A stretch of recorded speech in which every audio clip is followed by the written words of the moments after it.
So hey guys, how are you all? Welcome to. So we are back with a brand new movie on what if Naruto took Wonder Woma roughly. But before we start, be sure to subscribe to our channel and like this video. Now let's begin the story. For the last few hours aliens had been invading planet Earth in what could only be described as something out of War of the Worlds. It had started in Metropolis, the home city of the hero Superman, with a single meteor crashing into the city before a walker emerged from the meteor. It stood on three long legs with a mainly white body and triangular head and was able to shoot a beam of energy out of what looked like an eye that was part of its head.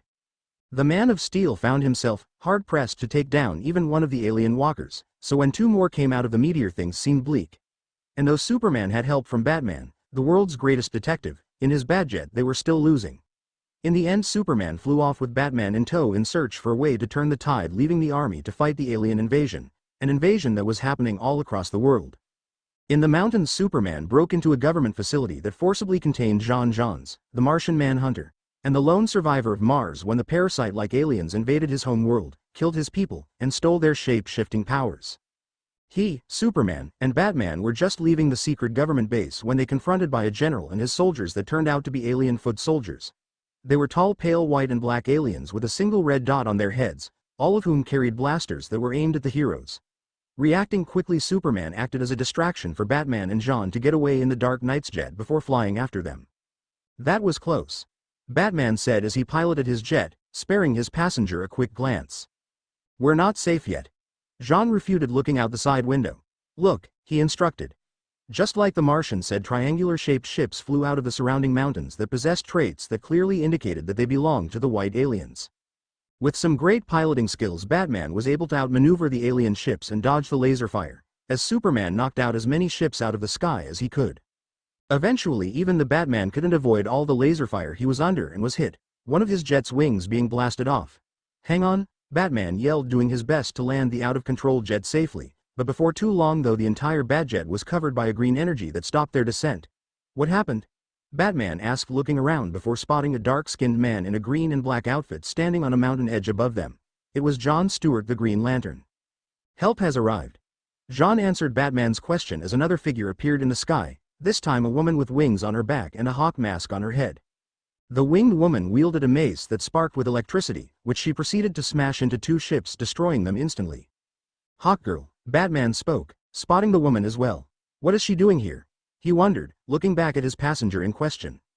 At that point John turned transparent before phasing through the Batjet, having recovered enough strength since his rescue to help the others fight against the invaders, and joined the other flying heroes along with Superman as the jet was placed on the ground. The four heroes made quick work of many of the alien ships with the use of their respective powers. Though even with their abilities the enemy numbers were far too great, as proven when one ship managed to fire its laser and come close enough to knock Hawkgirl out of the sky. Hawkgirl was barely able to raise her head in time to see the ship that had blasted her out of the sky come around again as it prepared to open fire. But at that very moment a second woman appeared, flying out of the sky and standing between the downed Hawkgirl and the incoming ship. The beauty of a woman was tall, with a figure that most supermodels can only dream of having, with long raven black hair that came down to her mid-back and striking blue eyes. Allow me, the woman said calmly as she began to deflect the laser fire with the use of her silver bracelets until she redirected one of the lasers back at the alien ship. Green Lantern, seeing the trajectory of the falling ship, quickly created a dome of green energy with his ring, protecting the two women. Who's the rookie in the tiara? He asked Superman, as the Man of Steel threw one of the ships into the side of a mountain. Not sure, the last son of Krypton answered, as he and the others moved to regroup where Batman's jet was set down. Moving across the ground was a red blur that seemed to carrying something over his head. Not until he came to a stop beside Batman did it reveal that the blur was in fact Flash, the fastest man in the world. Hey Bats, I think you dropped this, the red speedster said with a grin on his face. The grin disappeared and was replaced with a look of awe when the raven-haired woman, along with Superman, but Flash wasn't really paying him any attention, landed near them. Just as Flash was about to open his mouth for one of his cheap pickup lines, John cut him off before he could begin by landing next to them, with Green Lantern and Hawkgirl, his gaze fixed on the sky above. It is not over yet, he informed them, a few alien ships who initially stayed back to provide backup flying towards them. Before any of them could move to engage the incoming ships, a dragon made completely out of fire with a serpentine-like body appeared from another mountain and moved towards the ships. By the gods, the raven-haired woman breathed out, never having seen anything like it, her eyes wide with amazement as she watched the dragon tear through all the remaining ships before it vanished. Though there was a perpetual frown on the Batman's face, it managed to deepen slightly at the sight of the fire dragon, knowing only one person who could pull off a move like that. With a heavy sigh, which drew everyone's attention to him, Batman reached into his utility belt and brought out one of his batarangs, though this one was different from the other ones he had. On the batarang's side was something written on it that none of them could make out, but was something that Superman recognized, having seen that same strange writing before. For a moment the heroes were blinded by a flash of yellow light. When the light died down, they saw someone only a few of them recognized standing there, his hand outstretched with the batarang between his fingers. From what they could tell, the person was male, wearing a long-sleeved black cloak that was closed over his upper body, with an orange shirt barely visible under it, but opened up at waist down. The coat had a hood that the man had over his head, and that along with the face mask he wore made it so that only his cerulean blue eyes along with a few strands of sun-kissed blonde hair could be seen. He had black Anbu-style pants, black steel-toed combat boots, and fingerless black gloves on. Around his neck was long orange scarf going over his shoulders and stopping at his mid-back. On his coat sleeve was the image of a nine-tailed fox, and on the back was a red spiral with 9 white tones surrounding it. His name is Naruto Uzumaki, a shinobi of Konoha, but the world, this world anyway, knew him as the superhero Fox.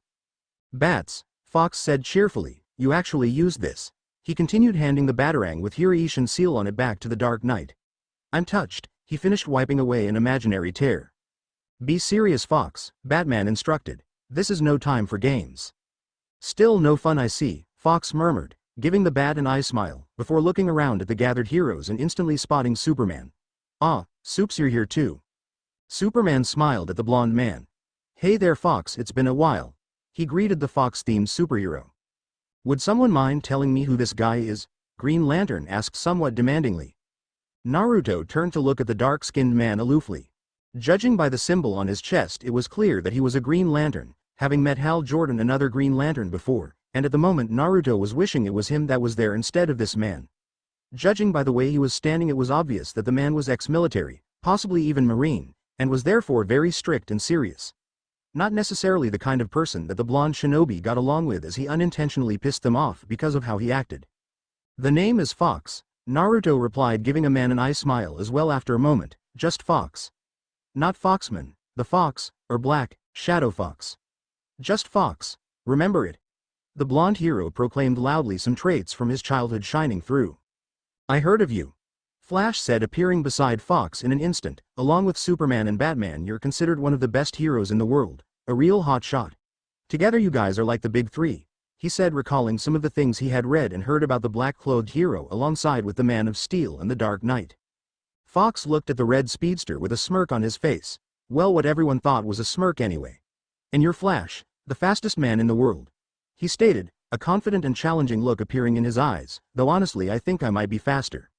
Flash looked momentarily surprised by Fox's claim before a smirk appeared on his face. Is that so? He asked. I guess we'll just have to race and find out. Just don't feel too bad when you come in second place. Flash finished, matching Naruto's confidence with his own. That's enough, you two. Batman cut in. We don't have time for this, he stated before turning his gaze to the blue-eyed hero. What are you doing here, Fox? Last I heard you were halfway across the country. I telepathically summoned him along with the others, Jean said, though before we continue I feel that it is only right that we allow our newest ally to introduce herself. The Martian stated, looking toward the raven-haired woman. For the first time Naruto noticed the blue-eyed woman, though looking at her he wasn't sure how he could have missed her. She wore a red top with 2 golden W on her bountiful chest, golden belt around her waist, blue bottoms with white stars on them, and red and silver boots that went up to mid-leg. She had on silver bracelets on her wrists and silver star earrings and a golden lasso on her waist. On her forehead she had a gold tiara with a ruby red star on it, keeping her hair from falling into her eyes. Her figure was something that Naruto thought had to have been fashioned by the gods themselves, as he had never seen a woman like her either in this world or the elemental nations. Her toned body spoke of someone that trained frequently. Apparently he had been starring, because a second later Batman elbowed him in order to snap him out of it. Seeing everyone's attention on her, the woman began to introduce herself. I come from the Mistira, the woman began. Where? Flash asked confusedly. The home of the Amazons, Hawkgirl answered. I always thought it was merely a legend, the winged woman stated. I assure you it is as real as the ground on which we stand. I am Diana, princess of the Amazons. Diana introduced herself.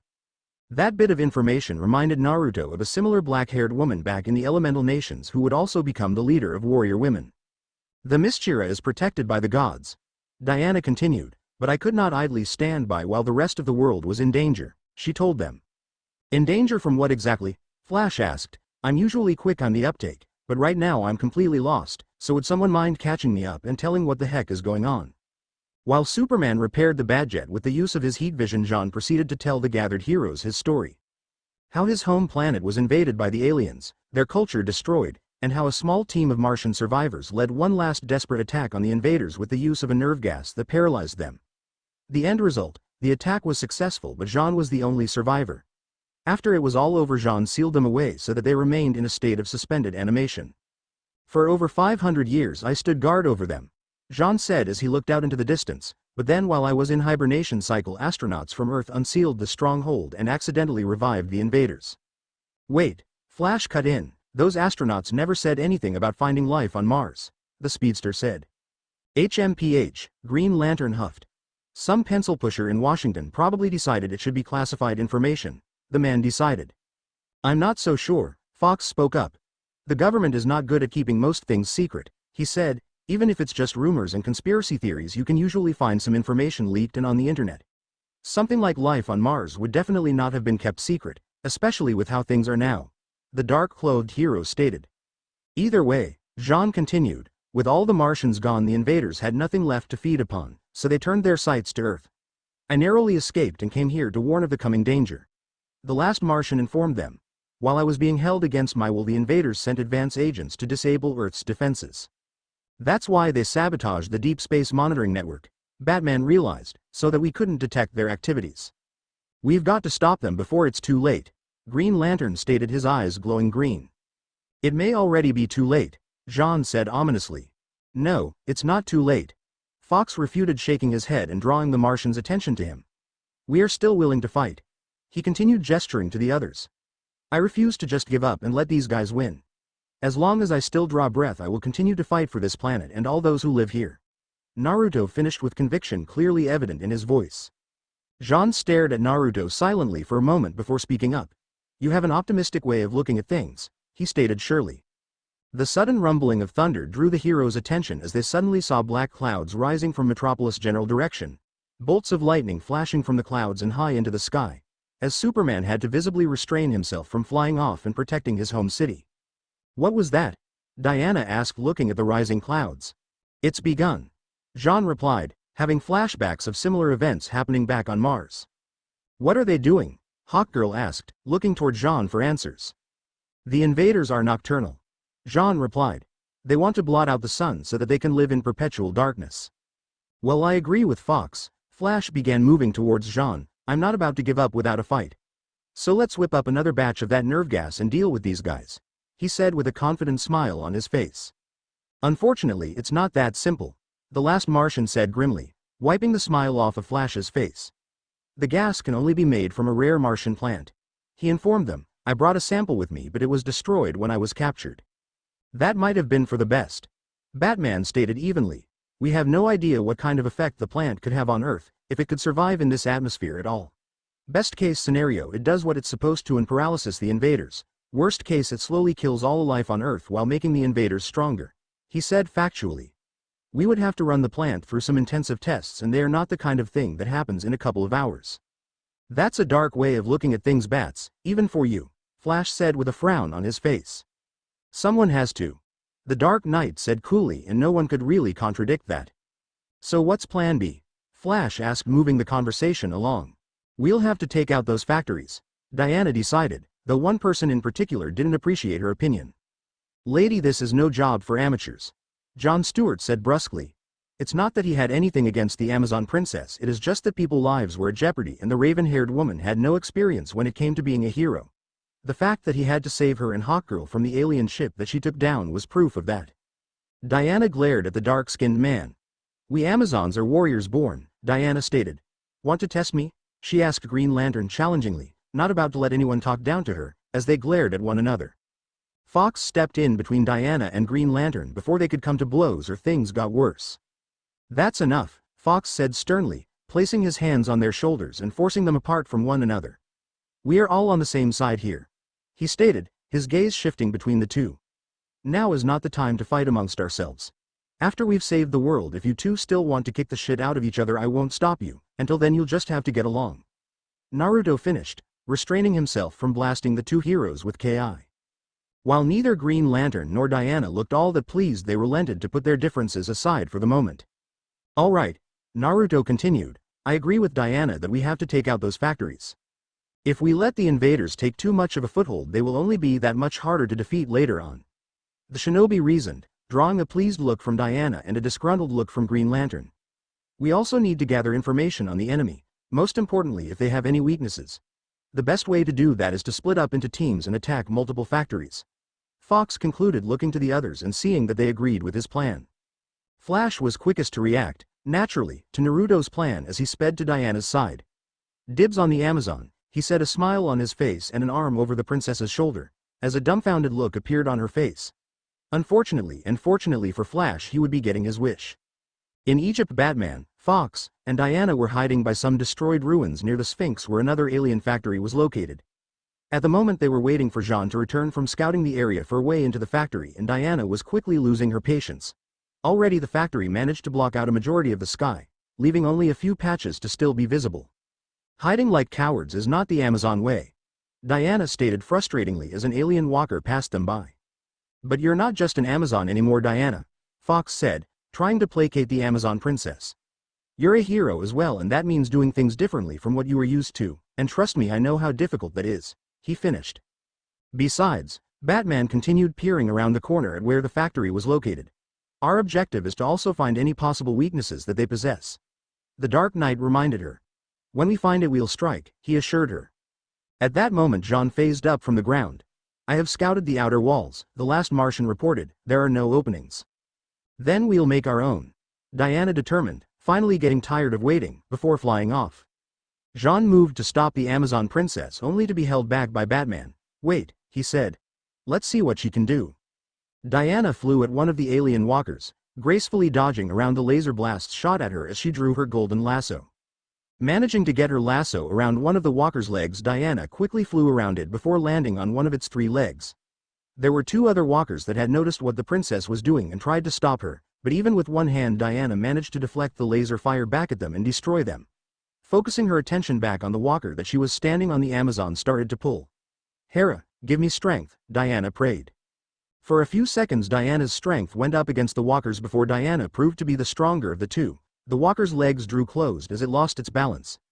Diana was able to direct it expertly, causing it to fall towards the factory and creating a hole in its wall. The raven-haired princess looked proudly at her work before turning her gaze to her fellow heroes.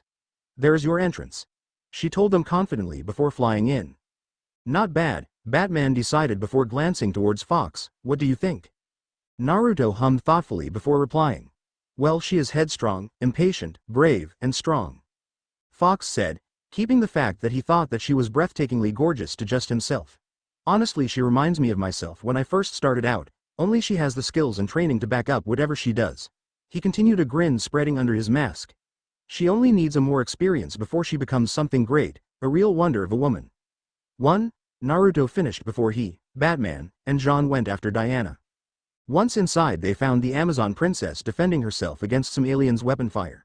Though seeing that their weapons weren't having any effect and that Diana now had reinforcements caused them to run away. One alien in particular carefully moved around a beam of light from the sun that managed to not only pierce through the black clouds of the sky but also into the hole of the factory, a fact that wasn't missed by Fox or Batman. "They run like cowards," Diana stated, focused solely on their retreating enemy. "What are you waiting for?" she demanded, chasing after the white aliens with Jean chasing after her. For a moment Batman and Fox remained behind. "Did you see that?" Batman asked his fellow dark-dressed hero. "Yeah," Naruto replied, looking back at the sun. "You don't think he trailed off at the end?" "Possibly," Batman said vaguely before continuing. "Either way, we should take this time to come up with a backup plan." "Always be prepared," Naruto guessed, knowing the Dark Knight's knack for carrying an assortment of gadgets in his belt for any situation. Including, but not limited to, shark repellent. Where, how, and why Batman had shark repellent was anyone's guess. A smirk appeared on Batman's face. "I've taught you well, too," he said as they began to go after the other 2 heroes while forming a plan of their own. "Don't remind me," Naruto mumbled. The further that the team of 4 traveled into the alien factory, the more they were confronted with more opponents, as the white aliens seemed to gain a backbone, if they even really have one at all, choosing to fight the heroes instead of run away like before. Normally the heroes would have found themselves overwhelmed by the sheer numbers that the enemy possessed, but with Naruto's shadow clone jutsu, a technique that had taken Diana and Jean by surprise when the blonde first used it, they slowly gained ground on the enemy. Right now they were going up against a small group of aliens that refused to back down. Diana was blocking the aliens' laser fire with her bracelets, and acting as a shield for the others. The Amazon princess was about to move back, out of the line of fire, when 3 kunai, one of Fox's weapons of choice Diana had discovered, flew from behind her at the invaders. These she noticed with her keen eyes were different from the ones she had seen him and his clones use before, as these had 3 blades rather than just one and a thicker hilt than the other kunai with something written on them. The kunai landed near the invaders, and for a moment Diana thought that her new comrade had missed, when suddenly there were 3 consecutive flashes of familiar blinding yellow light followed by the sound of some things hitting the ground, all in less than a second. Once Diana could see properly again, she was witness to Fox standing over the downed forms of the invaders they were facing. What was that? Diana asked the blonde hero. Hiraishin, Naruto replied, picking up the tri-pronged kunai. It's a technique recreated by my father. It allows me to transport instantly to wherever one of these markers are located, he told her, holding out the kunai by the ring at the end so that she could see the sealing array on the hilt. Magic? The raven-haired Amazon warrior questioned, gazing at the strange characters curiously. Something like that, Naruto said, not wanting to go into the schematics of sealing at that moment. Batman, while Fox and Diana were talking, had been gazing where the invaders' prone bodies lay. By the way they've been fighting, he started, drawing the others' attention to him. It is almost like they are trying to force us to a certain location. The hero from Gotham reasoned. What do you think, Jean? Batman asked, asking the person with the most experience dealing with the white aliens, only not to receive an answer from the Martian, who seemed to be staring blankly ahead, his eyes glowing slightly. Jean? The Dark Knight asked as he and the other 2 looked at the last Martian. Eventually Jean came out of his trance. Superman and Hawkgirl are down, he informed them. They have failed. What? Naruto said, surprised, Batman frowning at the news. Are you sure? Diana asked. I can sense it. Jean told them grimly. This way, hurry, he urged them, leading them down a hallway, just as the room they were in began to be sealed off. Running deeper into the factory, a door opened behind them, revealing more aliens, who started to fire on them. Falling behind, Naruto stopped for a second to create 5 shadow clones to act as distractions and engage the enemy before he ran to catch up with the others, arriving in time to see them enter a hole on an upper level. Jumping up, Naruto was met by the 3 heroes. I bought us a few minutes, Naruto told them. My shadow clones will keep them busy for now. Then we should prepare ourselves for when they eventually find us, Batman decided, pulling out electric knuckle from his utility belt and putting them on. Look, Jean said, drawing the others' attention. It's the central core. The team of 4 had entered a large room with many of the invaders working diligently. If it wasn't for the fact that he knew how to do the same thing, Naruto would have been surprised when he saw some of them working upside down or on the wall, acting as if they weren't standing on the wall or roof. At the center of the room there was a single platform that held a rock-like object that floated in some sort of orange-colored energy. How can we shut it down? Batman asked Jean. The ion matrix crystal, Jean answered, pointing at the rock-like object. If we can remove that, we'll shut down the whole plant. I'll need a diversion, he stated. No problem, Naruto said confidently, forming a familiar cross-shaped hand seal. Diversions are one of my specialties, shadow clone jutsu. The shinobi called, his form obscured by a cloud of smoke before a number of clones shot out of the cloud of smoke to fight some of the alien invaders. Naruto, refusing to let his clones do all the work and have all the fun, joined them, tearing through one invader at the other with either a Rasengan or taijutsu. At the same time, Batman threw one of his batarangs that sliced through a pipe and causing black sludge to fall on 2 of the invaders. Diana wasn't idle as she pulled at another part of the organic-looking factory, causing it to detach as smoke started to fill the room. With the aliens otherwise occupied, Jean shifted through the floor and made his way to the ion core. The last Martian had just pulled the core out of the energy field that it was contained in when he was shot from behind by some of the enemy reinforcements. Dropping the ion core, Jean fell to the ground, barely being able to retain consciousness. Jean! Diana shouted in concern, tossing 2 invaders off almost effortlessly before flying through another one. Sadly, the white aliens' abilities made it so that they could reform their bodies from such injuries. Get him out! Batman ordered once the Amazon princess landed next to Jean, tossing an alien that jumped on his back at 2 of its comrades. Beside him the original Naruto smashed a Rasengan into the chest of one alien before spinning around and landing a chakra-enhanced kick on another. Doing as instructed, Diana easily lifted the large Martian thanks to her super strength. Behind her, two aliens fell from above with their weapons ready to stop her, only for them themselves to be assaulted by a pair of Naruto's clones, giving the princess enough time to fly towards the exit just as it started to close unopposed. Seeing their only way out being sealed up, Batman rushed towards the exit, Batman with the use of his grappling gun and Fox simply running towards the exit, but not before the Dark Knight picked up the Ion Matrix crystal. Landing near the closing door, Batman realized they wouldn't make it in time, as did Naruto. Acting quickly, the blonde hero grabbed Batman's free hand before spinning around and tossing him towards the exit, getting the Caped Crusader on the other side, along with the Ion Crystal, just before it closed. Realizing what happened, Batman picked himself up and spun himself around to face the closing door. "Fox!" he shouted, seeing the door close on the Fox-themed hero just as he reached it. On the other side, Fox turned to face the enclosing invaders, each of them holding a laser gun in their hands. Despite the situation that he found himself in, Naruto couldn't feel an ounce of fear or anxiety. He had faced off against things far worse than the situation that he currently found himself in. If Naruto was perfectly honest with himself, without being arrogant in the slightest way, he could destroy this entire factory in a matter of seconds on his own, so a few aliens wouldn't be a challenge. In the words of a certain undead bastard, Naruto began, his face shadowed so that only his glowing blue eyes could be seen, as he calmly walked towards the invaders. His calm aura actually managing to unnerve some of his opponents, a sensation they were not used to feeling. "You want to dance?" With Diana and the others, the Amazon rushed towards the door, prepared to punch it open once she realized that Fox had made it through. Sadly, before she could do anything, the sound of laser fire blasting against the door, along with indentations on the organic wall, caused her to stop. "No," she shouted in fear. The sound of something slicing through the air caused her to turn her head enough to see the batarang with the Hiraishin seal on it to embed itself into the wall beside her. For a moment Diana expected Fox to appear in another flash, maybe a little worse for wear but at least very much alive, but then that moment passed and nothing happened. "There is nothing more we can do for him," Jean said somberly. "You don't mean he's—" Diana trailed off at the end, turning to face him. "Gone," Jean finished as Batman retrieved his batarang silently, standing at the door afterwards. A look of sadness appeared on Diana's face at Jean's statement, as she turned her attention back to the door that cut them off from their comrade.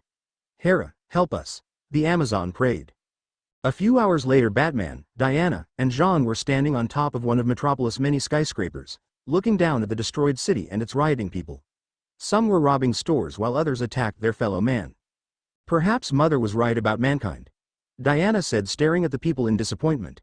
These were the people that Fox willingly sacrificed his life for. At the moment they hardly seem worth his sacrifice in her eyes. "They're nothing but untamed savages," she decided. "Do not judge them too harshly," Jean advised her. "They act out of fear." Looking back down at the people, Diana could see a few who were trying to help others, paying no care for their own safety. Examples of these people were two men who were trying to move some rubble in order to rescue some children that were trapped and were asking for help. The blue-eyed princess was about to go down there and help them when the rubble was surrounded by green energy that Diana recognized came from Green Lantern's ring. A few minutes later, the three heroes were joined by Flash and Green Lantern. "Sorry we're late," Lantern apologized. "Had to stop and help some civilians," he explained.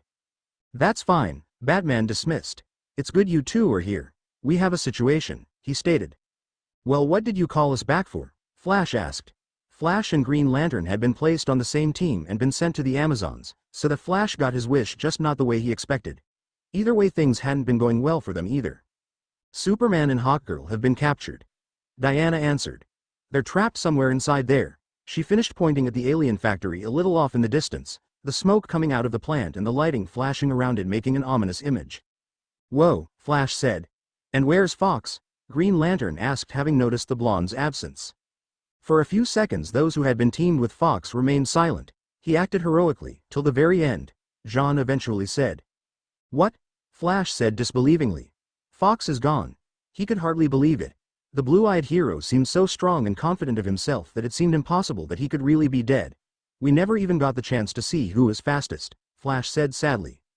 "He was a true warrior," Diana said softly. "This is not good. Definitely not good," Lantern said, looking at the factory.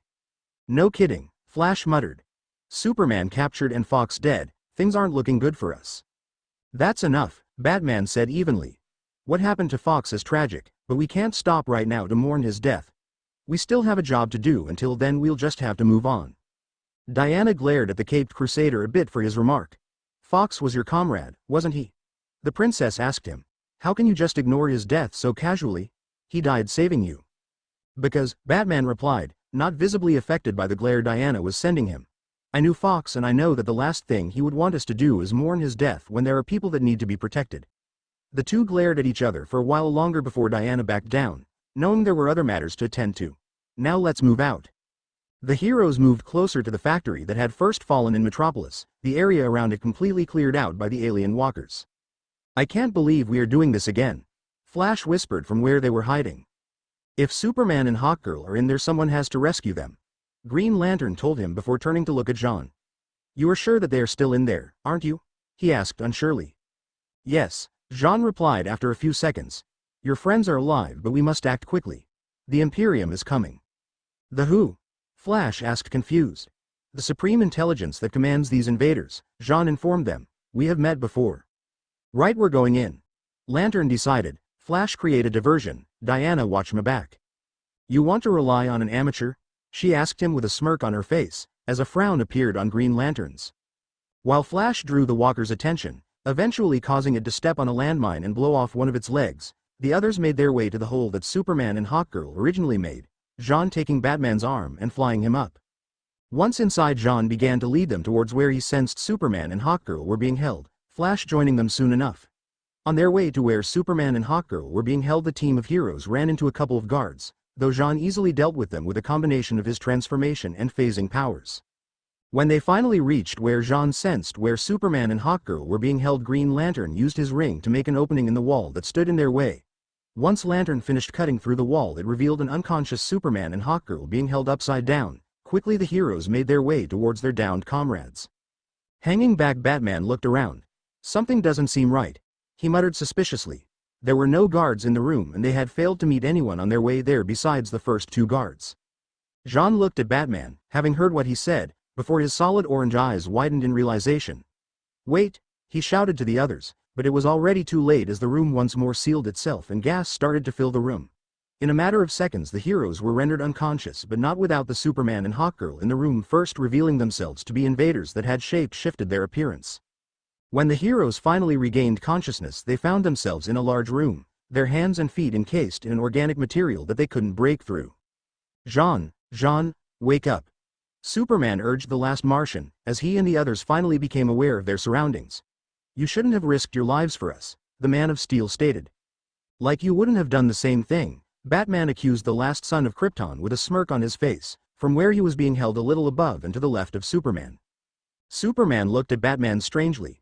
He had known the Caped Crusader for a few years now, and something about him just seemed off to the Kryptonian. Before he could determine what that was, his attention was drawn by the sound of a male voice. Earth's mightiest heroes, welcome, one of the invaders said, stepping away from the other white aliens, his form changing to Senator J. Allen Carter, former astronaut and the man responsible for convincing the United Nations to disarm all nuclear missiles. Senator Carter, Superman muttered. Unfortunately, the fake Carter began. The real Carter never returned from Mars. Which probably explains why there wasn't any sort of information leak from the government, Batman theorized, because there was never any report of life on Mars. The other astronaut that went to Mars with Carter was probably killed and replaced as well. The Dark Knight reasoned. Excellent deduction, Carter replied, only the slightest bit impressed. I guess there is a reason you are called the world's greatest detective. Thanks for the compliment, Batman thanked the alien, but you got something wrong. At that moment warning bells were sounding off in Superman's head. The Batman he knew was nothing like this. But he would have to confront the Dark Knight about it later. Right now he had to stay focused. And you used me to weaken the Earth's defenses. The Man of Steel accused. You were so eager to cooperate, Carter said mockingly. Thanks to you the humans were completely helpless against us. It's not over yet, Superman said as he once more tried to break free from his restraints but found himself still too weak to do so. That's where you're wrong, Superman, Carter replied, a panel rising up from the ground that the faker senator pressed in order to open the ceiling above them. In the distance they could see a large alien ship high in the sky above them before a smaller black ship made its way towards them. All hail the Imperium, Carter declared as he and the other invaders bowed. From the ship a purple jellyfish-like alien descended. It had many tentacles with no real face. Its body was mostly transparent while its insides were a chaotic mess of dark smoke-like substance and a few other colors. Jean, it's been a long time. The Imperium greeted the last Martian, with a simple gesture being able to manipulate where Jean was being held to come closer to him before being released. Before the Jean could do anything, some of the invader soldiers carrying spears came forward and proceeded to shock the Martian until he reverted to his true form and fell to the ground. Much better, the Imperium said, sounding pleased. You have defied us for centuries.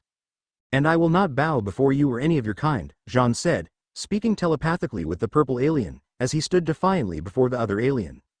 Then we'll personally see to finishing what should have been accomplished long ago. The Imperium said, its tentacles moving toward Jean, the elimination of the last Martian. It finished, but just before it was going to send its tentacles to impale Jean and dig under his green skin, the Imperium was interrupted by the sound of someone's voice. Man, you are ugly. Batman said, drawing everyone's attention. I understand why you would want to steal the Martian's ability to shapeshift if that's what you look like, he stated with a wide grin on his head. Okay. Flash began warily as he looked at Batman. Either I'm still loopy from that gas or the bats lost it. The others, with the exception of one, were thinking along the same lines. How dare you insult me? The Imperium said, outraged, you who are nothing but a mere human. It continued, saying the word human with plenty of venom in his voice. Know your place. Oh, who is going to make me? You? Batman asked him challengingly. I'll turn your brain to mush, the Imperium declared. Try it, Batman challenged. Batman, what are you doing?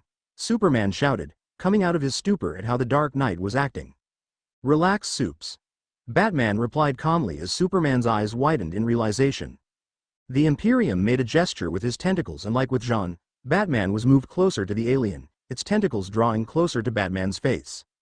If it, and the other invaders, hadn't been so focused on the hero from Gotham, he would have seen the smirk that appeared on Jean's face. Show me everything human. The Imperium ordered, all your memories, secrets, fears, and sorrows. It finished, placing two of its tentacles against the side of Batman's head as it tried to delve into his mind. For a few silent seconds everyone watched as the Imperium used its telepathic powers on Batman, but those seconds seemed to last for hours. Then those few seconds passed and the Imperium let out a terrified scream as it backed away from Batman almost desperately. What are you? It shouted almost fearfully. What's the matter? Batman asked Foe innocently. It almost seems you were scared by a monster, or at least the memory of a monster. If the Imperium had a face, it would be staring at Batman fearfully. When it had entered the masked vigilante's mind, it found itself in a memory, and it was a memory of that much it was sure, but even as a memory it experienced fear like no other.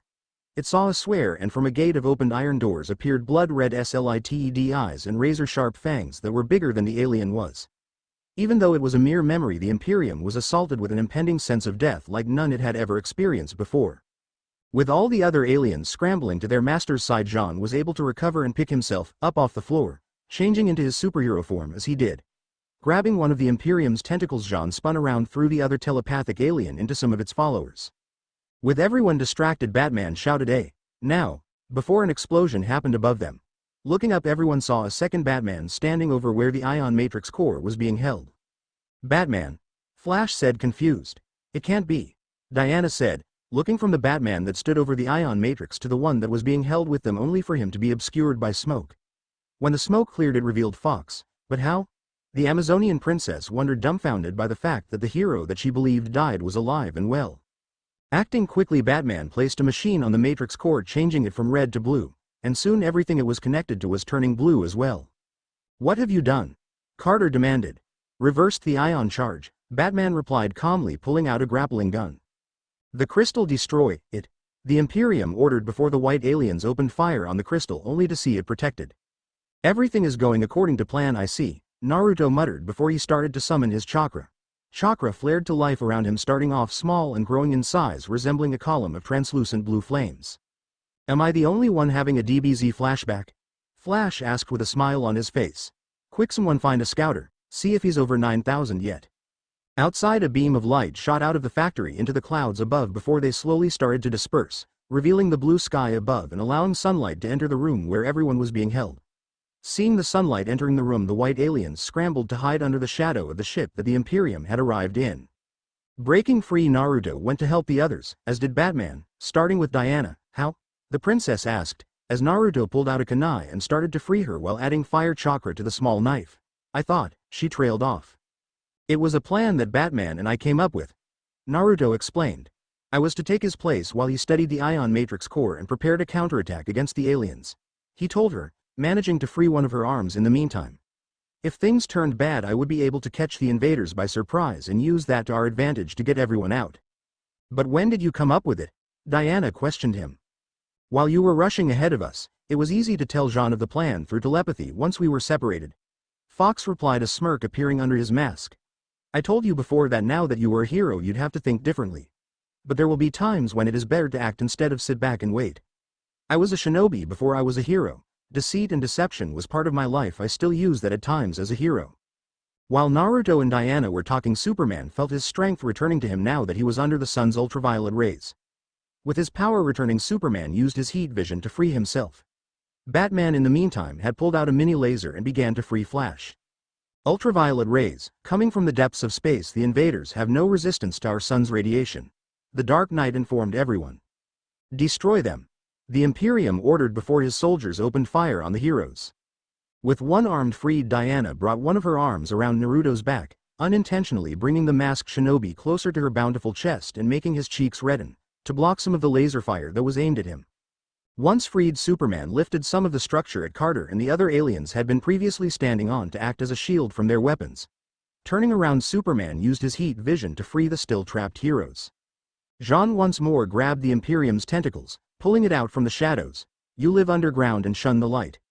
Jean stated, pulling the Imperium into the sunlight, its skin starting to boil and fester. Why? Does it burn your peeled putrid skin? He asked as the Imperium screamed in agony. That is one nasty sunburn, Flash commented, a disgusted look appearing on his face. So you were able to find a weakness after all, Diana said, freeing her trapped arm. Yup, Naruto replied. And I was able to get some friends to help us out, he told them. The others were wondering what he meant, possibly what other heroes he was able to contact, when a giant knife cut into the ceiling before a pair of webbed hands replaced it and forced the ceiling open, allowing more sunlight to enter. The extra light forced the aliens to run for cover, a few unlucky ones falling over and melting in the sunlight. When the heroes could see what caused it, it was honestly the last thing most of them expected to see. It was a large orange toad with blue markings around his eyes and mouth. It had a blue vest, a sphere tied around its neck, and a cigarette in its mouth. Man, and I thought I've seen everything. Flash mumbled in awe. That is one big frog. Toad, Naruto said, a grin appearing under his mask. He's a toad, not a frog. Fox corrected before waving at the giant toad. Hey Kichi, he greeted his longtime friend. Yo Aniki, Gamakichi replied, further shocking everyone. Man, I still can't believe how big you've gotten, Naruto said.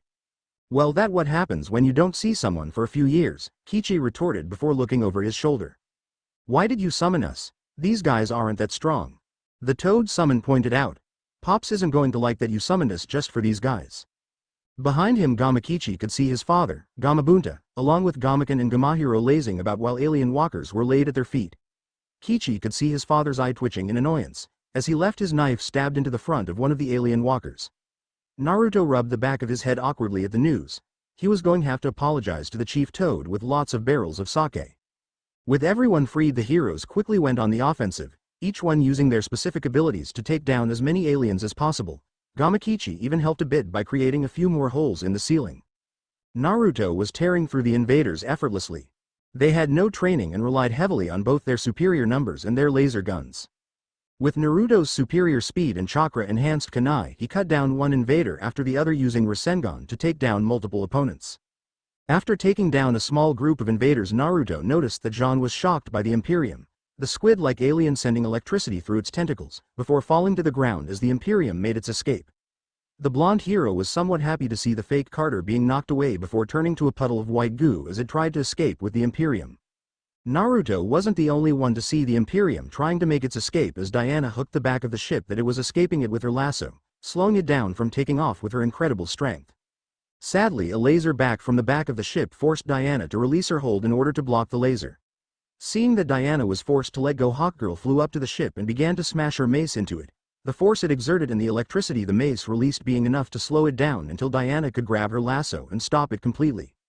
Kichi, let's go, Naruto said, jumping onto the roof of the factory before jumping onto Gamakichi's head. Why Aniki? Gamakichi asked as he looked up at the two heroines. They seemed to have it handled. "We're not going after that ship," Naruto replied, creating a shadow clone and pulling out a Hiraishin kunai before throwing it towards Gamabunta, the shadow clone disappearing in a yellow flash. "We're going after that one." Fox finished pointing at the larger ship that hovered high in the sky. Seeing the ship that Naruto was aiming for, a smirk appeared on Gamakichi's face. "Right," the summon animal said before jumping towards it, out of the corner of his eyes noticing that his father had also jumped towards the large alien ship. Diana and Hawkgirl had just finished destroying the ship that the Imperium had escaped in when a giant shadow enveloped the Amazon princess before it was gone. Turning around, the Diana saw that the source of the large shadow was the giant toad that Fox had called Kichi, that had jumped over her, Fox riding on his head.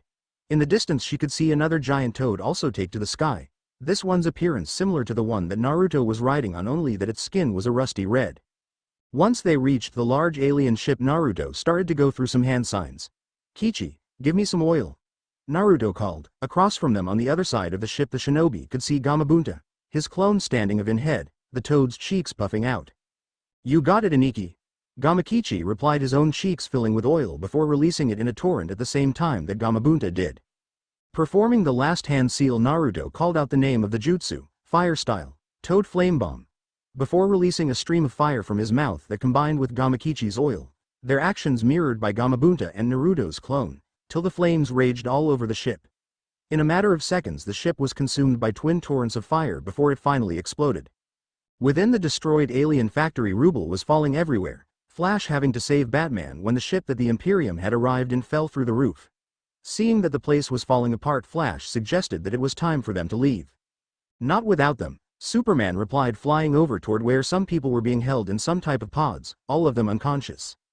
"Then we need to hurry," Naruto said, having returned in time to see Superman release the civilians from their pods and knock out two aliens that had aimed their weapons at the Man of Steel. With the use his shadow clones, Naruto helped the others gather the civilians before Lantern used his ring to transport them all out safely. With the civilians safe, the heroes began to make their way out of the exploding factory. Superman and John carried Flash and Batman respectively.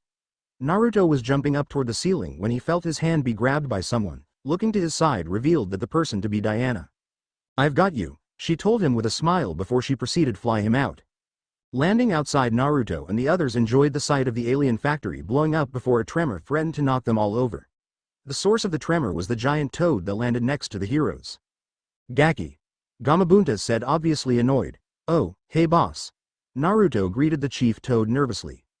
"You mind explaining why, after years, you decided to summon me for these pushovers?" Gamabunta asked.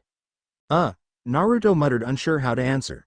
The following weeks consisted of destroying whatever troops remained of the invaders on Earth, either as a team or separately. Gamabunta and the other summons even stayed a bit longer to help, a condition that Naruto offered to appease Bunta along with plenty of kegs of alcohol from this world. It was not long after that Naruto got a call from Batman in order to show him something. "This is amazing," Fox said, looking down at the Earth beside Superman, as he stood within a space station that looked like a castle. It was mind-blowing the difference in technology between the elemental nations and Earth. Naruto never expected to be out in space when he was growing up. Of course, his mind was so filled with thoughts of being Hokage that he hardly thought of much else. "I'll say," Superman said in agreement. He had seen the Earth from outer space more than once, but the Man of Steel didn't think he could ever get tired of the beautiful sight that the Earth provided. "Do your stockholders know about this, Bruce?" he asked, looking to his left as Batman approached the two heroes. "A line item hidden in the aerospace R&D budget," Batman replied, taking a look around the station for himself. "Must be nice to be rich," Naruto commented, tearing his sight away from the Earth. "I can't complain," Batman said with a smirk before he started to explain the purpose of the space station. "This watchtower will act as an early warning system for detecting other threats of invasion from outer space." The Dark Knight explained just in time for Diana and Flash to arrive through the elevator. "Not to mention a fully stocked kitchen," Flash added happily. "Ice mocha?" he offered. "No thanks," Superman answered, Naruto refusing as well. Diana drank from hers and enjoyed the taste. "They don't have these on the Mischira," she commented lightly. "Trust me, princess." Naruto began appearing next to the Amazon, and getting indignant shout from Flash for cutting him off. "That's just the tip of the iceberg. If you like that stuff, you'll just love ramen. Just stick around and I'll show you where you can get some of the best food in the world." "Perhaps I will," Diana replied. "Speaking of ramen," Fox continued as he looked towards Batman. "No," Batman said before Fox could get a word out. "But I didn't even say anything," Naruto complained. I have a pretty good guess. Batman stated. Even with his wealth, there was a real chance of him ending broke if he offered to fund Naruto's ramen addiction. Impressive installation. Green Lantern's voice came from above them, Hawkgirl and him having taken a look of the upper levels. Most impressive. But what's it got to do with us? Superman took that as his signal to explain his idea. I once thought I could protect the world by myself, but I was wrong. Superman admitted. Working together we saved the planet. And I believe that if we stayed together as a team we would be a force that could truly work for the ideals of peace and justice. What? Flash asked with a smile. Like a bunch of super friends, he joked. Naruto snorted. Nothing so lame. He answered. Right, Superman agreed. I was thinking more along the lines of a Justice League. Still kind of lame soups, Naruto deadpanned before shrugging his shoulders.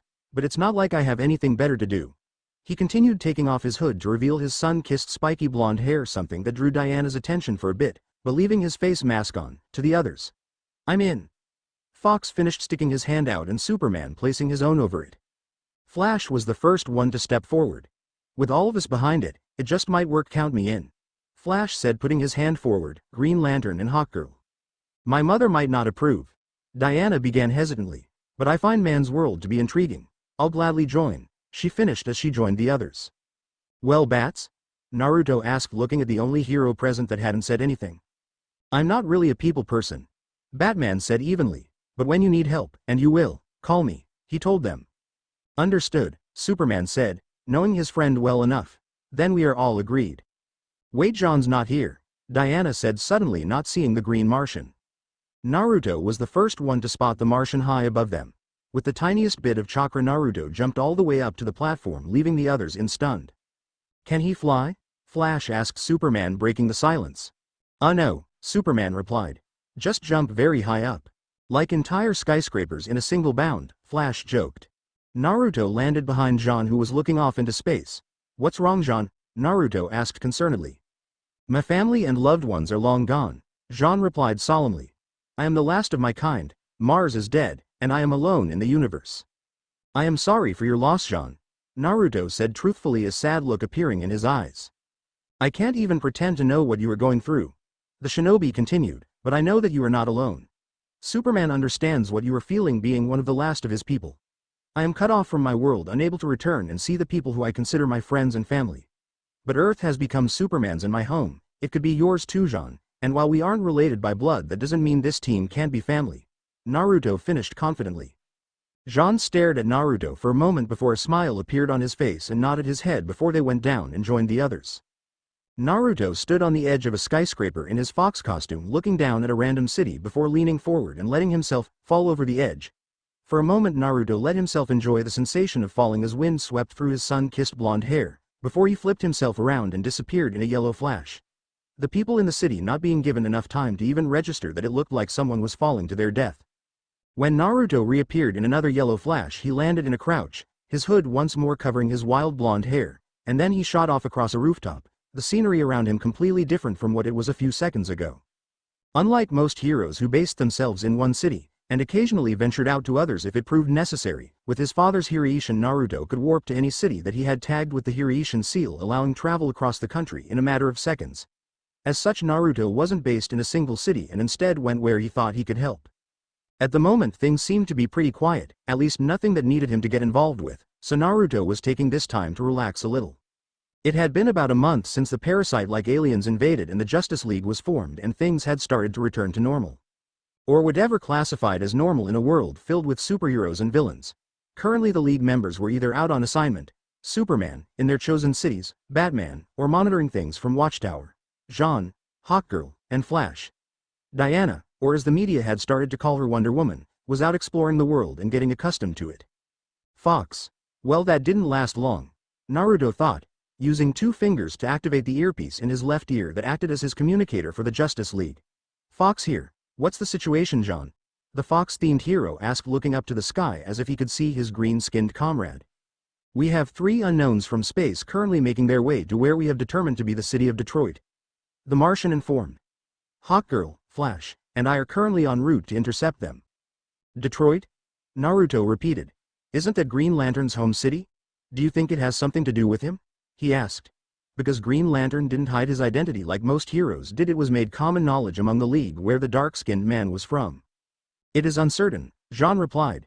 We have been unable to get in contact with him. Alright, I'll be right there, Naruto said. Understood, the Martian Manhunter answered before cutting the connection. Using the Hiraishin, Naruto appeared in Detroit. Since forming the Justice League, Naruto had made sure that he had a few Hiraishin markers in both Detroit and Central City, the home city of Green Lantern and Flash respectively, in case he ever needed to get either city quickly, like he had done beforehand with both Gotham and Metropolis. Closing his eyes, Naruto tried to sense any strange chakra in the area. The people of Earth did in fact possess chakra, or more specifically just plain life energy, as Naruto had discovered, but it was so small and insignificant that Naruto had to be actively searching for chakra to even sense it. At the moment he couldn't feel anything out of the ordinary. So either these guys have no chakra or they're machines, Naruto theorized. Luckily the shinobi was saved from having to search the entire city when he spotted the Javelin, a white ship designed to travel both in space and undersea, to the east of him. With his direction decided, Naruto took off across the rooftops. Fox arrived in time to see Flash lying on the ground with what looked like a robot with a mostly red-colored body with blue gloves and boots and holding a staff in its hands, above him. A quick look around revealed that there was a total of 3 of them. Forming a Rasengan, Fox ran at the alien machine. Rasengan. The spiraling sphere of destruction slammed into the metalman's midsection as the sound of metal being grinded into was heard throughout the area before the unknown enemy was sent flying back. Turning to Flash, Fox helped the red speedster back to his feet. Thanks for the save. Flash thanked. No problem. Unlike a certain self-proclaimed fastest man in the world, I'm not usually late. Fox joked good-naturedly before turning serious. So do we know what these guys want? Or who they are? Fox asked. No clue on who they are, Flash replied with a frown. But they are looking GL, he finished. The two heroes' conversation was cut short when the other 2 robots opened fire on them using their staffs and the 2 were forced to dodge. Hawkgirl flew in from above and managed to hit one of the robots with her mace. She swung around and tried to attack a second but was stopped by the machine using its staff to block her attack before using the end of it to blast her away with a discharge of what looked like electricity and through a window of a restaurant. The 3 robots then regrouped with one another and continued their search unconcerned with the people and things around them. Seeing Hawkgirl taken down, Flash rushed the group of 3, but one of them suddenly holding out its staff was enough to see him knocked off his feet and landing painfully on his back. Fox pulled out some kunai and threw it at them, but like expected none of the robots did anything to block the attack. That's why Fox had a smirk beneath his mask as the last kunai landed at the feet of the robot that was leading his group, an explosion tag burning away. Kaboom! That smirk soon turned into a scowl as the 3 robots walked out of the blazing inferno undaunted. A recovered Hawkgirl tried to attack the leader, but it simply raised its staff above its head, burying it in Hawkgirl's stomach, shocking her in the process before slamming her into the hood of a car. The alien machine stood over Hawkgirl, its staff poised to strike. Luckily for Hawkgirl, something smashed into the robot and drove it into the side of a building. That something turned out to be the Man of Steel himself. Holding the robot up against the building, Superman was about to punch it when he felt something hit his back that stung. Turning around, the black-haired hero caught a brief glance of one of the robots holding its staff pointed out at him with its tip smoking a bit before a strong steady blast was unleashed. Fighting against the stream of energy, Superman steadily made his way to the robot that was firing on him until he was close enough to reach out with his arms and wrench the staff out of the machine's hands before destroying it completely and proceeding to pick up the robot and toss it at its recovering companion. Hey, we thought you were busy with an earthquake, Flash pointed out as he appeared behind the Man of Steel. It was just a 4.0.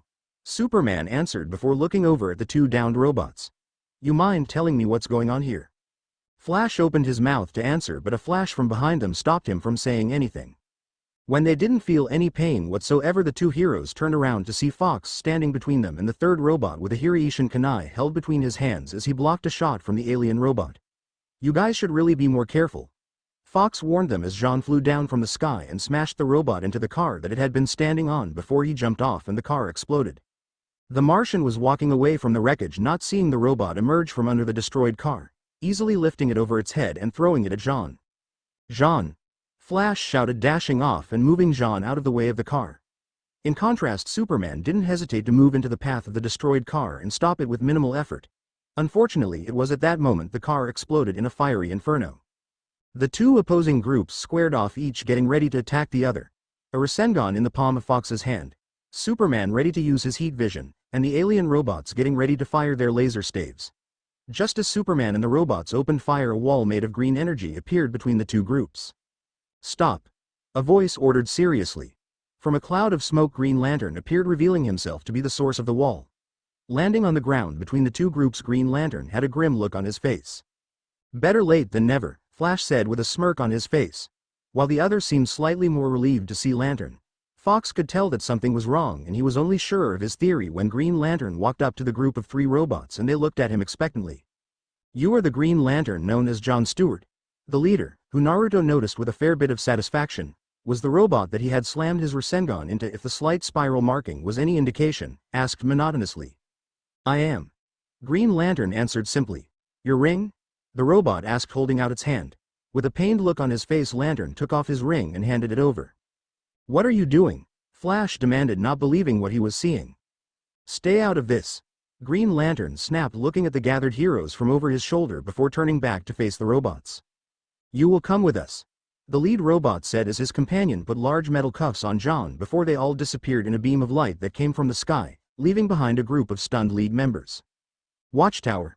I sense turmoil, a heavy heart," John said to the others as he looked away from a window that overlooked the Earth, informing the others about Green Lantern's state thanks to the psychic that the Martian had with each of the lead members. "I could have told you that," Flash muttered loudly. Naruto wasn't going to say it out loud, but he could have also told the group that. His empathy ability letting him pick up a lot of self-loathing from John from the moment that he arrived. "He's looking at stars," John continued, ignoring Flash's comment. "But which stars?" Superman asked, flying over to a control panel that showed a large holographic map of the universe. The others joined him when he brought it up, John looking at map carefully for the stars that Green Lantern was currently looking at. "There," John pointed up a group of stars that matched the ones that he saw as Superman brought it up. "Ajuris 5, the Man of Steel read out loud. "Okay, so we know where he is," Hawkgirl started. "But do we know why he's there to begin with?" She finished, looking at the others expectantly. "It has to be about something that happened while he was away from Earth," Fox pointed out. For the last few years, Hal Jordan had been the Green Lantern that monitored the sector that Earth was in until a few months ago when he was reassigned and John Stewart took over. "We just don't know what it is." "We can ask him once get to Ajuris 5. Superman decided. "Let's go," he finished as he and the others, with the exception of Fox, started to leave. "Actually," Fox began, causing everyone to stop and look back at him, "I think it might be better that I stay here." "What? Why?" Hawkgirl asked curiously. "Yeah, Fox, Lantern needs us," Flash told him. "I know, and I want to help him," Fox replied, holding his hands in front of him in his own defense. "But I got a few reasons to stay here. One, I don't think it's a good idea to leave Batman and Diana to look after the Earth on their own so soon after the Justice League was formed. Plus, with my shadow clones, I can keep an eye on all the monitors in case anything does come up." Fox explained his reasoning, getting the others to agree with his reasoning. A smirk appeared on Flash's face. "Are you sure you don't just want to use this chance to spend some quality time with our Amazon princess?" Flash teased his friend and rival for the title of fastest man in the world. With a roll of her eyes, Hawkgirl started pushing Flash in the direction of the elevator that would take them to the hangar, John following silently behind the pair. The Man of Steel watched his departing comrades with a smile on his face before returning his attention back to Fox. "All right, we'll see you when we get back," the Kryptonian said before continuing. "Would you mind helping keeping an eye on Metropolis while I am away?" he asked. A wide grin spread across Fox's face, although Superman couldn't see it unless he used his X-ray vision, instantly figuring out what the Man of Steel was really asking. "Sure," Fox replied. "I've been meaning to visit, and this gives me the perfect reason," the shinobi hero decided before pulling out a Hiraishin kunai and tossing it to the Man of Steel. "Here, take this just in case you need my help," Fox added before he and Superman said their goodbyes so that Superman could catch up with the others. Metropolis. Fox looked down at the city called the City of Tomorrow from where he sat atop the globe of the Daily Planet, doing his best not to draw attention to himself or risk having a certain reporter badger him for an interview. No matter what city Fox visited in the US, he had to admit there were few like Metropolis, and the city was deserving of its title as the City of Tomorrow. "Fox!" A female voice shouted from above him. The shinobi turned hero. Looking up, Fox spotted Diana flying down towards him. "Yo!" Fox greeted the Amazonian princess with a wave of his hand. "How was your trip?" "Enlightening," Diana answered, though even she knew how much of understatement what she just said was. Even being out in the world for just a day revealed how everything she learned of the world outside the Mysteria was both right and wrong. She learned and witnessed the horrors and injustices that her sisters told her about, but she also found people, men included, that fought against the darkness that corrupted the world, doing what they could to help others, opposing those that were driven by greed and the desire for power. But she wasn't there to talk about her trip. One of your clones informed me that you were here. They said there was a situation involving Green Lantern and the others went to investigate. That's right, Fox replied, standing up, the red scarf around his neck and his cloak billowing in the wind. Why wasn't I called? The raven-haired princess asked. There wasn't enough time. Fox answered with a shrug of his shoulders. The others left as soon as they knew where Lantern was. Since we didn't know what was going on, we didn't want to waste any time. Diana nodded her head in understanding, but looked at Fox curiously. And yourself? Why did you choose to stay here instead of going with the others to help Green Lantern? Wonder Woman asked curiously. To make sure that you and Batman had enough backup if something happens here. Fox told her honestly. Besides that, a lot of my elemental jutsu would have been restricted while in space. Fox admitted, as he would only have use of his Rasengan, shadow clones, and a few other jutsu. Even with those limitations placed on him, Naruto knew that he would be able to take on anything they might come across, but he still felt that it was a better idea that he stayed on Earth. Since I stayed behind, Superman asked me to help keep an eye out here. The shinobi finished. As if in response to his statement, the two heroes could hear sirens in the distance. Looks like duty calls, Fox said, an excited grin spreading under his mask at what was to come, before he kicked off the Daily Planet globe in the direction of the sirens. Diana blinked a couple of times in surprise, not expecting the speed that Fox had taken off in before she flew after him. What are you doing? Wonder Woman asked once she caught up with her comrade and found him standing on a building across from a bank surrounded by Metropolis police cars. Watching, waiting, Fox replied aloofly. Diana was about to question him some more, but the sound of crashing and guns being fired drew her attention down below. What is that thing? She asked out loud. Out of the destroyed front doors of the bank walked a huge creature. Its appearance was very similar to that of a human male, but that was where all similarities ended. While human in shape and form, it was much bigger than any normal man that Diana had ever seen, with gray skin, chalk-white hair, and yellow-colored eyes. It wore a tattered black suit and carried a bag filled with what Wonder Woman assumed to be the currency of the United States. Solomon Grundy, Fox responded, a mortal undead zombie with super strength. He informed her. Not all that bright though. The shinobi added in the end. The Amazon princess watched as the zombie didn't seem to be fazed by the bullets that he was being pelted by, besides being annoyed by them, as he picked up a destroyed door that had been lying at his feet and throwing it at the police officers, causing them to scramble away from it. We have to stop that thing. Wonder Woman decided about to go down there and confront Grundy, only to be stopped when Fox placed a hand on her shoulder. Hold on, I'm only here to give help if needed, the Fox-themed hero reminded her. Diana furrowed eyebrows in confusion. And they don't look like they need help? Diana questioned, gesturing to the cops down below. They're not who I'm talking about, Fox said back, looking up to the sky and seeing someone flying down towards clash that was happening. Then who? You're about to find out, Fox answered simply as Diana followed his gaze. That's enough, Grundy, a female voice commanded. The owner of the voice was a girl in her late teens with pale blonde hair that went down to her mid-back, with black hairband, dazzling pale blue eyes and luscious red lips.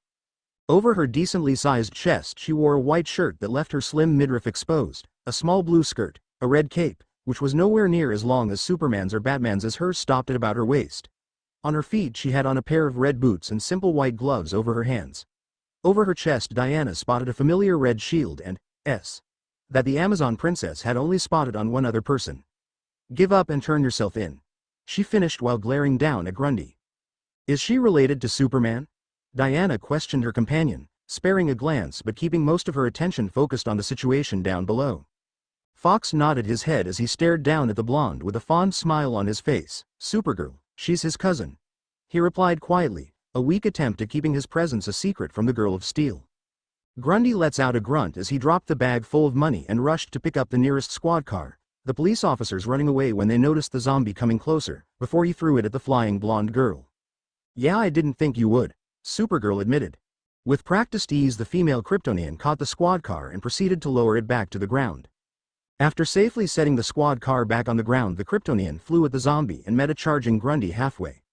Supergirl was easily the faster of the two, lashing out a couple of punches that would have broken the bones of most its chest before ending it with an uppercut. Grundy, if nothing else, proved that he was resilient, because although he staggered back a bit he recovered quickly enough and succeeded in grasping Supergirl's cape in his hand before he spun around and tossed her up into the air. Supergirl managed to right herself in midair before she slammed into anything. Okay, she said, tossing her cape back, which had flipped in front of her to cover her face. Let's try this. The blonde Kryptonian finished, her eyes glowing red as she used her heat vision on Grundy. The zombie threw his arms protectively in front of him to block the heat vision. Not seeing the effect that she was hoping for, Supergirl once more charged at Grundy. This time though, the supervillain was better prepared, as the second he felt that the heat vision stopped, he focused a glare at the quickly approaching Supergirl and threw a punch at her. Two fists collided, and for a moment in a stalemate before Supergirl pushed Grundy's larger hand to the side and closed in on the remaining distance before landing another punch onto Grundy's chest. Grundy let out a grunt and almost buckled over from the hit, but instead he brought both his arms around Supergirl and tried to crush her against him. While a bit uncomfortable, in more ways than just one, Supergirl realized that Grundy's efforts to crush her were proving futile. With a smirk quickly spreading across her face as a plan formed in her head, Supergirl flew up into the air, Grundy going with her. When the zombie realized what was happening, he tried to release his hold on the blonde alien, only for Supergirl to grab hold of his tattered sports jacket and took him up higher, soon enough flying above most skyscrapers. At the apex of their vertical climb, Supergirl dove straight down to the streets below, Grundy failing his arms around wildly and clawing at Supergirl in attempt to stop the inevitable. When they hit the ground, they created a crater around them along with a small earthquake. From the crater, Supergirl flew up with a self-satisfied smile on her face and her hands on her hips as she looked down and knocked out Grundy. Finally, Supergirl dislodged a nearby street lamp and wrapped it around Grundy, using her heat vision to weld it together, before leaving him in the care of the officers for transport. "That should hold you," Supergirl declared, cleaning her hands of imaginary dust before turning her attention to the remaining officers. "He's all yours," she finished before flying higher into the air. Supergirl had the full intention of leaving, her mind already concentrated on what other crime she might be needed to prevent while her cousin was away, when a voice called out to her and made her stop. A voice that she was all too familiar with but had not heard in a long while. "Supergirl." Fox called loud enough for the Girl of Steel to easily hear with her super hearing. Even as her eyes trained in on the source, a large genuine smile graced her beautiful face. A part of her wondered at his use of her superhero name. Supergirl scarcely spotted him on the roof of a nearby building before she shot at him at speeds that equaled that of her cousin's, that had people claiming he was faster than a speeding bullet. "Fox!" Supergirl shouted, still having the presence of mind not to shout out his real name where anyone could hear her. That of course didn't stop the Girl of Steel from pulling the shinobi hero into a hug. Fox let out a wince at the strength behind Supergirl's hug. "Hey Supergirl," Fox managed to get out. "Mind easing up a bit?" he asked a bit uncomfortably. While he was more resilient than most of the humans on the planet, that didn't mean that he could deal with a Kryptonian's super strength. Supergirl released Fox from her hug to smile sheepishly at him before that smile turned into a light glare. "Where have you been?" she asked him, punching his shoulder lightly. "I haven't seen you in months," Supergirl pointed out. It was Fox's turn to smile sheepishly at his fellow blonde, not that it could be seen with his mask on, as he rubbed his shoulder. Just because she punched him lightly didn't mean it didn't hurt when her super strength was factored in. "Geez, what is it with girls having monster strength?" the shinobi muttered, which caused Supergirl to roll her eyes. It was something she caught him saying more than once in reference to her super strength. "Sorry," Fox eventually apologized to his fellow blonde. "I've been busy," he explained. "Says the guy that can travel across the country in a few seconds and make copies of himself," Supergirl remarked before her gaze shifted to the other person that was standing on the roof. Her attention so focused on Fox that she hadn't even noticed the beautiful woman standing only a few feet from her dear friend until that moment. "Oh." Fox decided to handle between the two heroines. "Diana, this is Supergirl, Superman's cousin."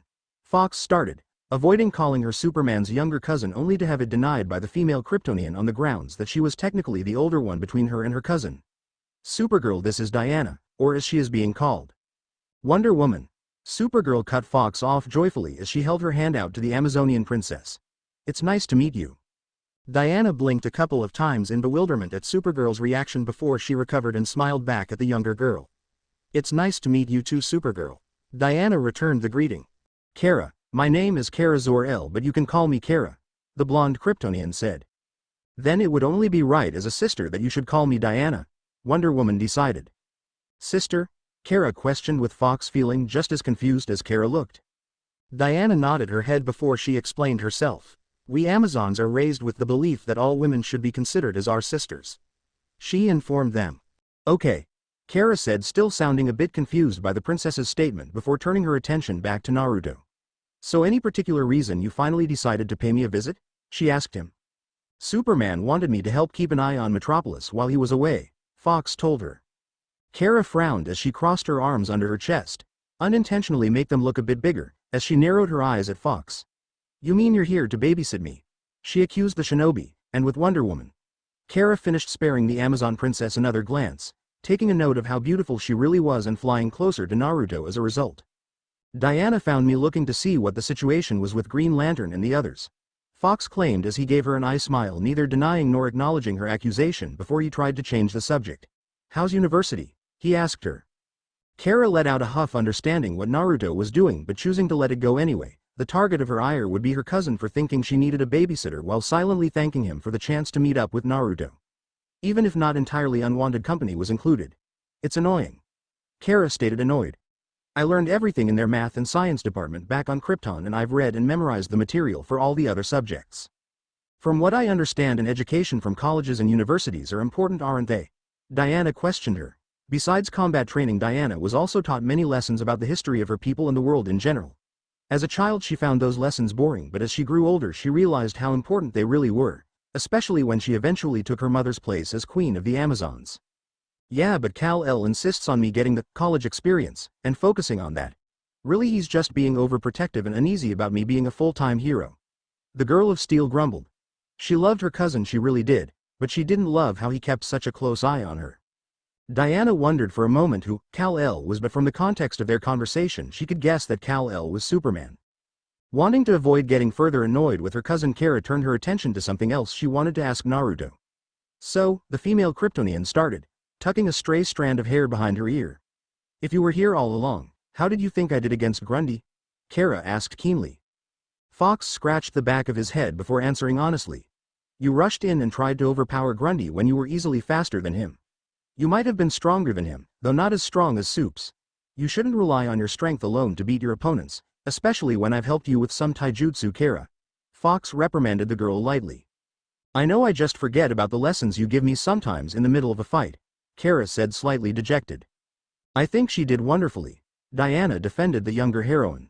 Seeing the slightly depressed look on Kara's face, Fox hastily tried to reassure her as well. "Diana's right," Fox agreed. "Besides, it's not like I didn't rush into every situation without thinking when I was younger," he supplied, revealing a small bit of his past to the two women. "At least you can take care of yourself if anything happens, plus you're incredibly smart too. I usually needed someone else's help before I got myself out of trouble." "Really?" Kara asked, sounding surprised, blushing a bit at his compliment. "I didn't know that." In her mind, since the day she first met Naruto, he had been amazing hero on equal standing with her cousin. To hear that that wasn't the case when he was younger was kind of an eye-opener for her. "Yup," Fox acknowledged readily. "I was kind of a hopeless case when I was younger," he freely admitted as he gained a distant look in his eyes, remembering some of his adventures he went on, the people he met, and the bonds they formed. A smile appeared on his face. "But it was thanks to that I realized that we're stronger when fighting alongside others," Fox finished. He might not have been some sort of complete badass, still a badass, just not a total badass, but the bonds he ended up forming with those he met was what gave him the strength and drive to face the challenges later on in life. "Alright, how about you help me?" Kara offered, feeling a bit more cheerful after Naruto's short speech. "It's been a while since the last time you gave me a lesson on hand-to-hand combat. Maybe it's time for a refresher course," Supergirl stated somewhat eagerly. Fox thought it over for a second and couldn't really see anything wrong with it.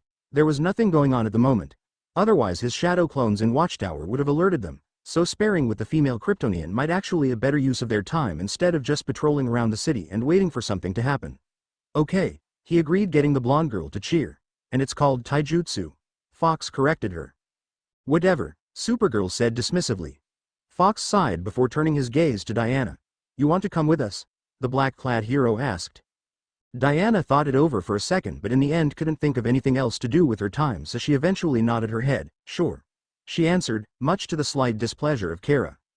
"Alright, hold on," Fox told them as he placed a hand on both their shoulders before they both disappeared in a yellow flash. Just as the trio of heroes disappeared, a certain reporter barged onto the roof, with her trusty cameraman, who was hoping to get a chance to talk with a certain blonde superheroine, and immediately started to curse out loud once she realized that they were up there by themselves, having been in the bank when Grundy robbed it. Seeing the Girl of Steel stop to talk to the elusive Fox and the newest heroine, Wonder Woman, Louise Lane moved as fast as her slender legs could carry her to the roof of the building in the hopes of getting an interview with the three heroes. Maybe even an exclusive on the Justice League. Unknown location. When the three heroes appeared in another yellow flash, they were no longer in the City of Tomorrow, but instead they were in some forest.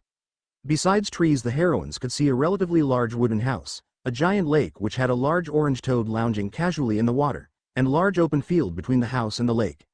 Supergirl was gaping at the toad, having been here before, while Diana was looking around curiously. "Welcome to my home," Fox said, pulling his hood off to reveal his sun-kissed blonde hair, mostly to Diana. "Well, one of them," he added as an afterthought, having a couple of apartments in different cities. "That is one big toad," Kara gaped, actually having to look up to see its head. Naruto focused his attention on the toad. "Kichi, just how long do you plan to laze about here?" the shinobi asked his old friend, the orange toad refusing to leave after it had been summoned so he could relax. Gamakichi looked down at his summoner. "Come on Aniki, I'm on vacation," Kichi told Naruto. Fox raised an eyebrow in question. "A vacation from what exactly?" Naruto questioned him. "I'm the toad's only summoner," he pointed out. "Oh yeah," Gamakichi retorted. "Let's see you hang out with Gamadatsu for an entire day.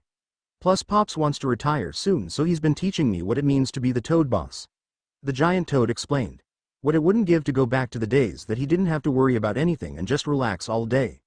Back to the days he could ride on top of Naruto's head. With a sigh, Naruto nodded his head in understanding. "Fine, but we're going to be training, just to warn you," Fox stated. Taking a closer look on the two heroines with Naruto, a sly smile, or at least what passed for sly on a toad's face, appeared on Gamakichi's face. "Who would have thought that you'd be such a ladies' man, Aniki, having two such beautiful girls all to yourself?" Kichi said, sending the blonde shinobi a wink.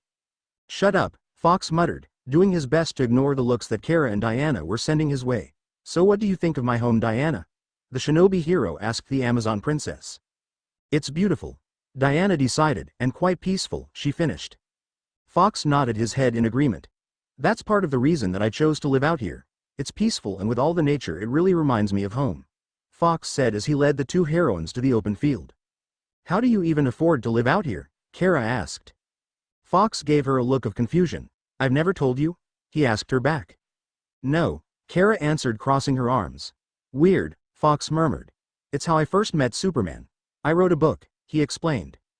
Kara and Diana looked at Fox in surprise. "A book?" they both said at the same time before Kara realized something. "Hold on," she began. "I don't even know how you met Kal-El," the Kryptonian realized. "I don't even know how you got here. I know that you aren't originally from Earth, but I don't know where you are from or how you got here," Kara pointed out. "How about this then?" Fox started. "If you beat me in our spar, then I'll tell you," he offered. Kara narrowed her eyes suspiciously. "And if I lose?" she asked. Fox shrugged his shoulders uncaringly. "Then you have to go on not knowing," he stated with foxy smirk under his mask as he stood at the center of the field with Kara across from him. "Guess I'll just to beat you then," Kara returned confidently, as Diana backed away, ensuring the two had enough space for their spar. "Any rules?" the girl of steel asked. "No heat vision or super breath, and I won't use any jutsu," Naruto said, and got a confident nod of agreement from Kara.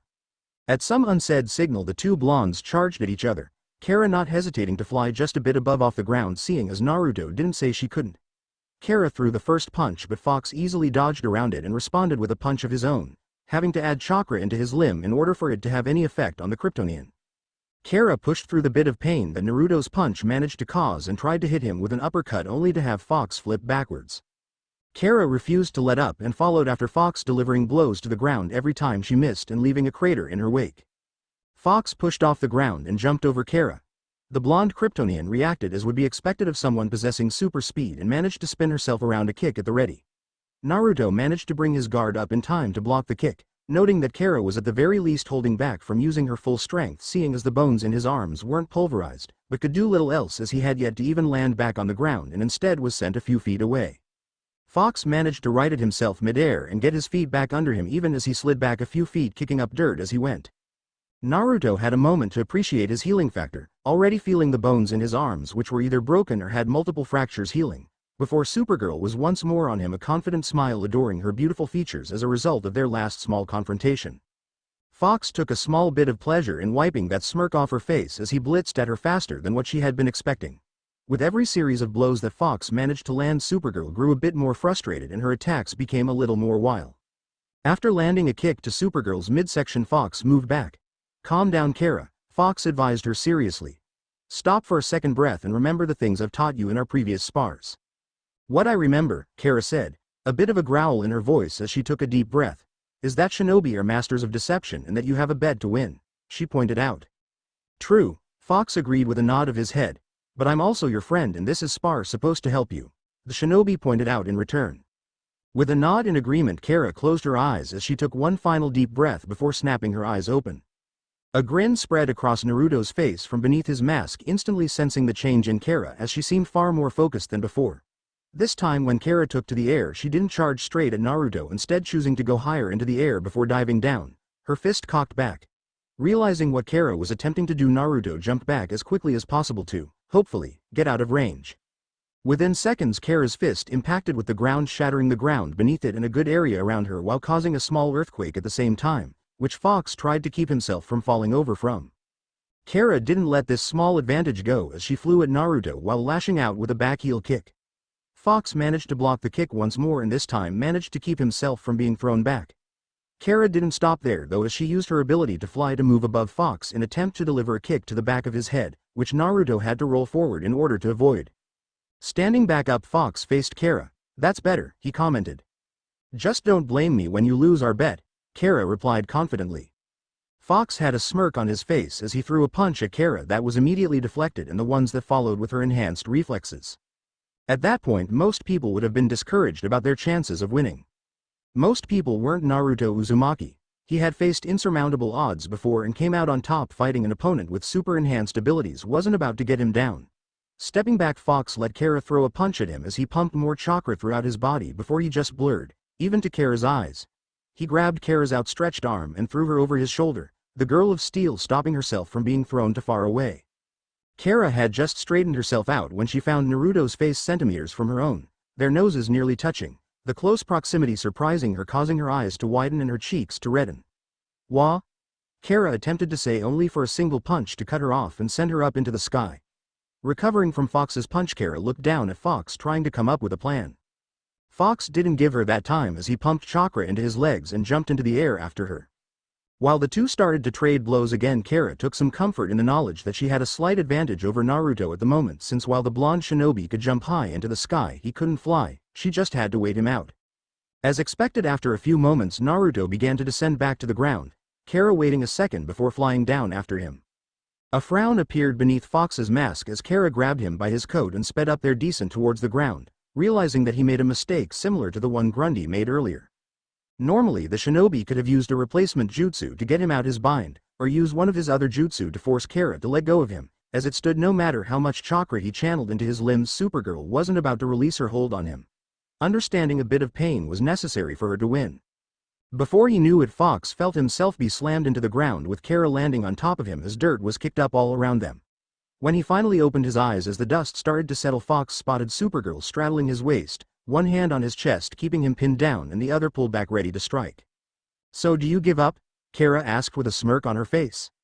Instead of surrendering immediately as she imagined, Kara watched as a mischievous look appeared in Naruto's eyes, a look that Kara both enjoyed and dreaded depending on whether the target of Naruto's prank was her or not. At the moment she was definitely dreading it. You know, I could really get used to his. Fox commented almost casually, if it wasn't for the teasing tone in his voice that Kara picked up on. It's such a nice view. He finished, his eyes flicking from Kara's face before moving downward for a second before returning to looking her straight in the eyes. Finding herself curious about what Naruto was talking about, Kara looked down and finally noticed the position that they were in, more specifically what it revealed. Because of her position on top of Fox, Supergirl's skirt had ridden up slightly, exposing a lot of her leg and almost revealing her underwear to Naruto. Cheeks turning a dark red, Kara instinctively threw a punch at Naruto's head, only for the shinobi to disappear thanks to his Hiraishin at the last moment to avoid her punch and reappear only a few feet away, Kara's fist digging into the ground where Fox's head had been. Okay, I give up, Fox said with a bit of a chuckle, that chuckle turning into full-out laughter when he saw the glare Kara was sending him, with a blush still apparent on her face. That was an excellent fight, Diana complimented the two. Not having heard the last exchange that happened between the two blondes, she didn't understand the reason behind Fox's laughter or Kara's glare. Thanks, Supergirl said in a bit of a huff, giving Naruto one last glare. Fox grinned at Kara and gave her a Kakashi patented eye smile before turning his attention to the raven-haired princess. So what did you think, Diana? The shinobi asked her for her opinion. Diana crossed her arms under her breasts, unintentionally making them appear bigger and causing Kara to look down at her own noticeably smaller chest in comparison and frown. as she thought over the fight that she had just witnessed. "Well, I won't lie by saying that you two were on even grounds at the beginning of your spar," Wonder Woman started. "What Fox meant was clear after your first clash, even more so after Kara listened to Fox's advice and took a moment to calm down in exchanges that followed. Kara using your powers to help enhance your hand-to-hand capabilities to bring you to a more even footing with Fox and his skills, despite the difference in your apparent abilities in hand-to-hand combat, was an excellent idea, and with more practice you'll only become an exceptional warrior in the future." Diana finished, giving the younger girl a gentle smile. "Thanks," Kara answered, feeling a little embarrassed by Diana's positive analyze of her skills. "I doubt I would have done nearly as well if Fox hadn't been holding back so much," the Kryptonian admitted somewhat humbly. For all her powers and strength, Kara was at least still conscious of the fact that the only reason that she had won was because Naruto had restricted himself far more than he had her at the beginning of her spar. "You shouldn't underestimate your own skills," Diana advised the blonde heroine, as she gave a glance in Fox's direction. "Diana's right," Fox agreed instantly. "While you're not exactly new to the hero business, you are still learning to be a proper fighter with an actual style and not just throwing out superpowered punches and hoping it will be enough to knock the other guy down," he said, giving her another eye smile. "Give it some time and keep up practicing and training and you'll be kicking even Soup's ass before you know it," the shinobi hero finished confidently. Kara giggled a little at the image of her proudly standing over her knocked-out cousin, who had swirls for eyes, which Naruto's statement invoked. "All right," the girl of steel relented in agreement with a beautiful smile on her face. Diana smiled as well as she watched the younger girl before turning her gaze to Fox. "That being said, your skills were still quite impressive, Fox. I'd enjoy a chance to spar against you myself, without any restrictions," the Amazonian princess stated with a challenging smirk on her face, as she looked right into Fox's eyes. "Whenever you want, I'll be ready," Fox returned, an excited gleam appearing in his eyes. For a moment the two trained warriors stared at each other down, waiting for the other person to make the first move. Their little standoff came to an end when Kara stepped in between the two of them. "That's going to have to wait," the female Kryptonian stated as she looked toward Naruto. "You promised me a couple of stories if you lost, remember?" she reminded him. Wonder Woman also looked at Fox expectantly, admittedly curious about the shinobi's origins and how he came to possess the strength he does. "Right," Naruto replied as he rubbed the back of his head. Their small bet had actually slipped his mind for a second. "Well," the blonde shinobi started only to stop mid-sentence and look straight up to the sky. "Something's happening. Superman just used my Hiraishin Kunai to call me," Fox said seriously. "What?" Diana said, a bit surprised. "How can you tell?" she asked him. "The Hiraishin Kunai sends out a sort of beacon that I can sense," the shinobi hero explained. "Even with how far away they have to be?" Kara questioned, this time in slight amazement. The distance between them and the tri-pronged kunai that her cousin must have had been carrying being infinitely great. "That's the beauty of seals, especially time-space ninjutsu," Fox said with a shrug of his shoulders. "I just need to know how it works and have enough chakra to use it." "Okay then," Kara said as she put her hands on her hips. "What are we waiting for then? Let's go." "We shouldn't waste any more time," Diana agreed. "The others could be in danger." Naruto looked at Kara confused for a moment before he realized that she planned to go with them, Diana being a given, but he also knew Kara long enough that nothing he said would dissuade the blonde girl from going with them. "Okay," he agreed as he held out his hands for both heroines to take. "I've never traveled this far, and with passengers, so it might take a bit more out of me and be a bit rough." Fox warned them, which they responded by nodding their heads to show that they understood before they all disappeared in a flash of yellow light. When the three heroes reappeared, they were standing in a hallway with the rest of the members of the Justice League, including a pissed-off-looking Jon Stewart, and 5 little old blue-gray-skinned men wearing red robes along with the green glow and lantern symbol that Green Lantern had. Fox was a little worn out, traveling across the universe, taking a lot more chakra than he was expecting, but still nothing that he was overly concerned about and wouldn't recover in a few minutes. Diana and Kara feeling a little dizzy. The three newly arrived heroes looked around for a moment before Fox addressed Superman. "So, what's going on?" he asked, as he picked up his kunai. Superman looked at the three of them curiously. When he used Naruto's kunai, he was obviously expecting Fox to show up, and knowing his cousin, he wasn't all that surprised that she showed up with him. What caught him off guard was the fact that the raven-haired princess happened to be with them. It made his inner journalist curious about what the three had been doing together before they appeared, but at the moment they had more pressing matters to attend to, though Superman would freely admit that he found the things that Flash was currently grumbling under his breath to be amusing. "We have a situation," the Man of Steel stated seriously. Oa was regarded as one of the oldest planets in the universe. It is also the home base for the Guardians, the Little Blue Men, and their Green Lantern Corps. And currently it was being attacked by an army of Manhunters. The name of the robots that had been sent to retrieve Green Lantern is Naruto, Diana, and Kara learned as Superman explained everything they had discovered since arriving on Ajuris 5. Oa had intricately built towers that made the planet look all that more beautiful. Naruto wasn't all that thrilled by the lack of nature that he saw. At the center of the city was a fortress with a giant column of green light shooting up into the sky, and this was the building that the Manhunters were focusing all their attention on. Green Lantern transported everyone from Ajuris 5 in a sphere of energy, the group arriving in time to hear the leader of the Manhunters issuing out orders. They can't hide in there forever. The Manhunter stated confidently. Rip it open, rip them to. The robot continued to say, only to finally notice the heroes arrive. They can't stop us, brothers, no one can. Attack, he commanded, pulling out his staff and extending it to its full length. As Fox landed on the ground beside Flash, grateful that the planet had an atmosphere that allowed them to breathe before he got to work, pulling out a pair of kunai, he channeled his wind chakra into the small blades and charged at the enemies. Up above, Superman and Supergirl were tearing through robots like they were paper. Kara grabbed one of the robots, the metal being crushed under her strong grip, before she threw it at a group of the Manhunters and used her heat vision to cause the one she threw to explode, taking the others with it. While Fox wasn't pushing himself to run as fast as Flash, the Shinobi was still running faster than the Manhunters could follow, making it impossible to hit him with their staffs as they fired at him. Closing in on a group of Manhunters, Fox used his wind-enhanced kunai to slash at the Manhunters, cutting off limbs and moving to the next group. Those robots he dismembered, exploding soon after. Wind style. Air bullet. A single air bullet was released from Fox's mouth, knocked many Manhunters onto the ground. Acting quickly, Fox went through another series of hand seals before slamming his hands onto the ground. Earth style. Rock pillar spears. He called, summoning forth a multitude of rock spears to skewer through various Manhunters. 3 Manhunters fired down at Fox from above, forcing the Shinobi to dive to the side in order to avoid being hit. Getting back on his feet, Fox threw a kunai with an explosion tag attached to it. Like back on Earth, the explosion had little effect on the trio of Manhunters, but Fox only needed it as a momentary form of distraction as the smoke obscured their vision of him. The Manhunters floated through the smoke. What they didn't expect was for Fox to be right there with a big ball Rasengan in each hand. The Manhunter in the middle was grinded into nothing by the 2 Rasengan, while his 2 compatriots were torn in half.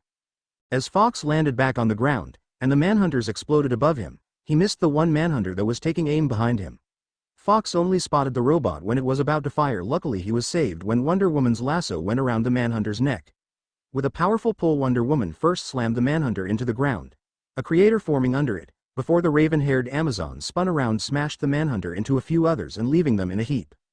Landing so they were back to back with one another, Diana glanced at Fox from over her shoulder with a smirk on her face. Seems I always have to watch your back, she remarked lightly, referring back to when she blocked the fire from the white parasitic aliens.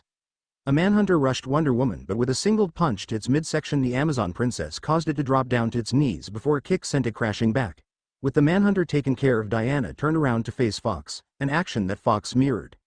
I don't know what you're talking about, Fox claimed, performing a few hand signs before holding up one of his Hiraishin kunai off to the side, a sealing matrix appearing in the air in front of it, blocking the blast from a cannon that was part of the main building, which after being absorbed by the seal was shot back, destroying the cannon and the Manhunter inside.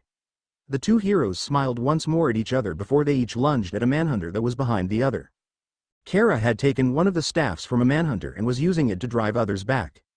Spinning around, Supergirl slammed the staff into a Manhunter's head that was trying to sneak up on her from behind, forcing their head upwards. Pulling back a bit, Supergirl flew a little bit higher and spun on her side, bringing down the staff right on the Manhunter's head and sent it rocketing to the ground below.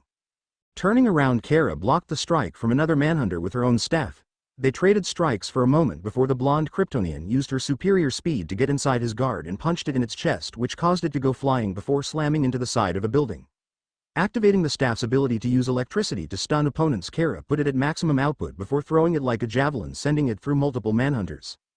A wide smile spread across Kara's face as she looked around for Fox before it turned into a frown with narrowed eyes when she spotted him with Diana. Kara respected, liked, and even admired Diana, she really did. Only a couple of months and Wonder Woman was already considered a great superhero, so how could Kara not look up to her even a little? But seeing the beautiful Amazon princess so close to Naruto and talking so casually with him, while in the middle of a battle no less, seriously annoyed her. Supergirl was so focused on Fox and Wonder Woman down below she completely ignored the Manhunter that was flying towards her from her side. Acting on instinct alone, she thrusted her fist out, knocking the Manhunter's head clean off without looking at it even once. Superman paused as he was about to tear through another Manhunter when another robot's severed head flew in between him and his current opponent. Following the trajectory to its source, Superman noticed the headless body of the Manhunter fall to the ground and away from Kara, who still had her fist held out, the blonde Kryptonian's attention elsewhere. Switching his gaze to what his cousin was looking at, Kal-El shook his head and turned his attention back to the Manhunter when he realized it was Fox and Diana that she was staring at. Maybe he should be concerned about his cousin's not so small and obvious crush on Fox, obvious to everyone but him. She was his younger cousin after all, despite how vehemently Kara claimed the contrary since she was born first, so he should be cautious of any guy that she took an interest in. But Superman knew that if he said one word about it to her, he'd live to regret it. There are some things even Superman can't do, or should even try. The last son of Krypton thought. Flash was running up the side of the fortress, dodging around the laser blast of a group of Manhunters who were positioned on one of the fortress walls. Unfortunately, the Manhunters' constant fire destroyed parts of the fortress, causing some wreckage to loosen and hit Flash while he was distracted by a blast that had come close to hitting him straight in the face, knocking him on his back. Seeing Flash knocked, defenseless Green Lantern landed in front of the downed speedster and quickly created a barrier with his ring. Lantern instantly felt a great strain on himself with just keeping the barrier up as it suffered under a barrage of laser fire. Jean had been taking out his own fair share of Manhunters, using his intangibility to phase a hand through them before becoming tangible again and causing them to short-circuit, all the while taking extra precaution in not being hit by their electrified laser fire. The Martian had just twisted a Manhunter's arm behind their back and pushed them away when he noticed Flash and Green Lantern's situation. Flying down, Jean landed beside Flash and took a hold of the speedster before phasing through the ground, getting them both out of danger. Seeing that Jean had taken Flash out of harm's way, Green Lantern let the barrier drop before taking to the air and firing a blast with his ring, his attack being joined by 5 other blasts of green energy, destroying all the gathered Manhunters. A bit surprised at the support, John Stewart looked over his shoulder to see 5 other members of the Green Lantern Corps flying alongside Hawkgirl. "We've got your back, John," one of the Lanterns said as he moved to fly beside John. Most of the Lantern's body was just a ball, with his face taking a majority of the front side. The rest of body consisted of 4 legs, with 3 toes on each foot, and his arms.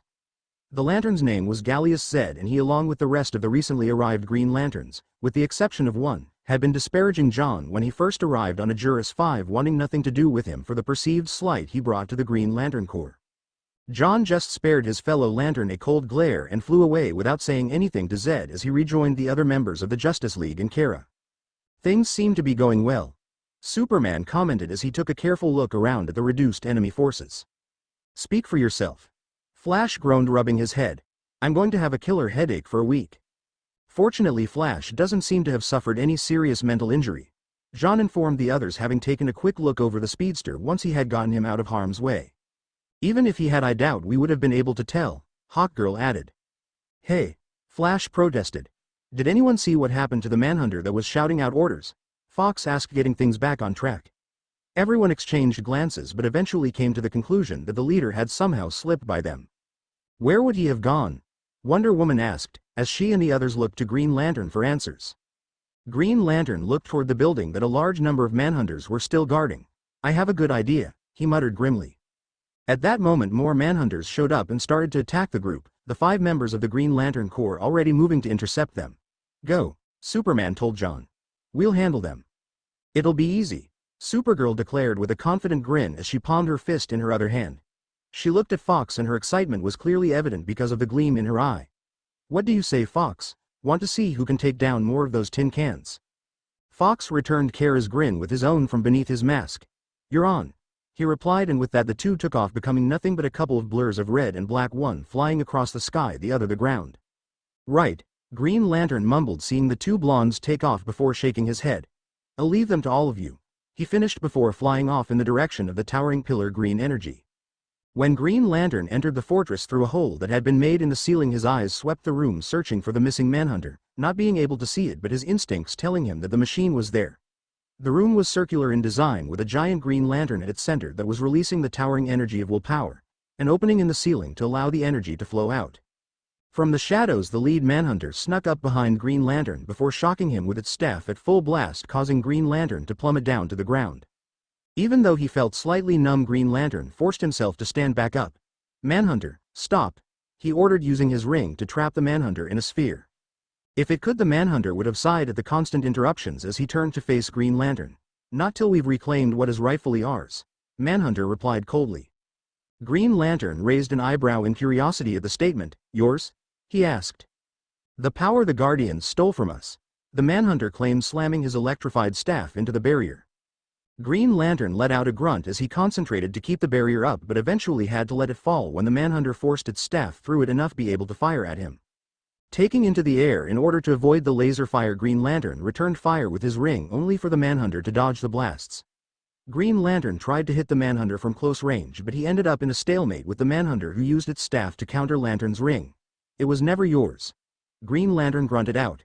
It was always the Guardians. Breaking the stalemate, the Manhunter pivoted around Green Lantern and slammed his staff into the Manhunter's back and electrocuting the dark-skinned hero.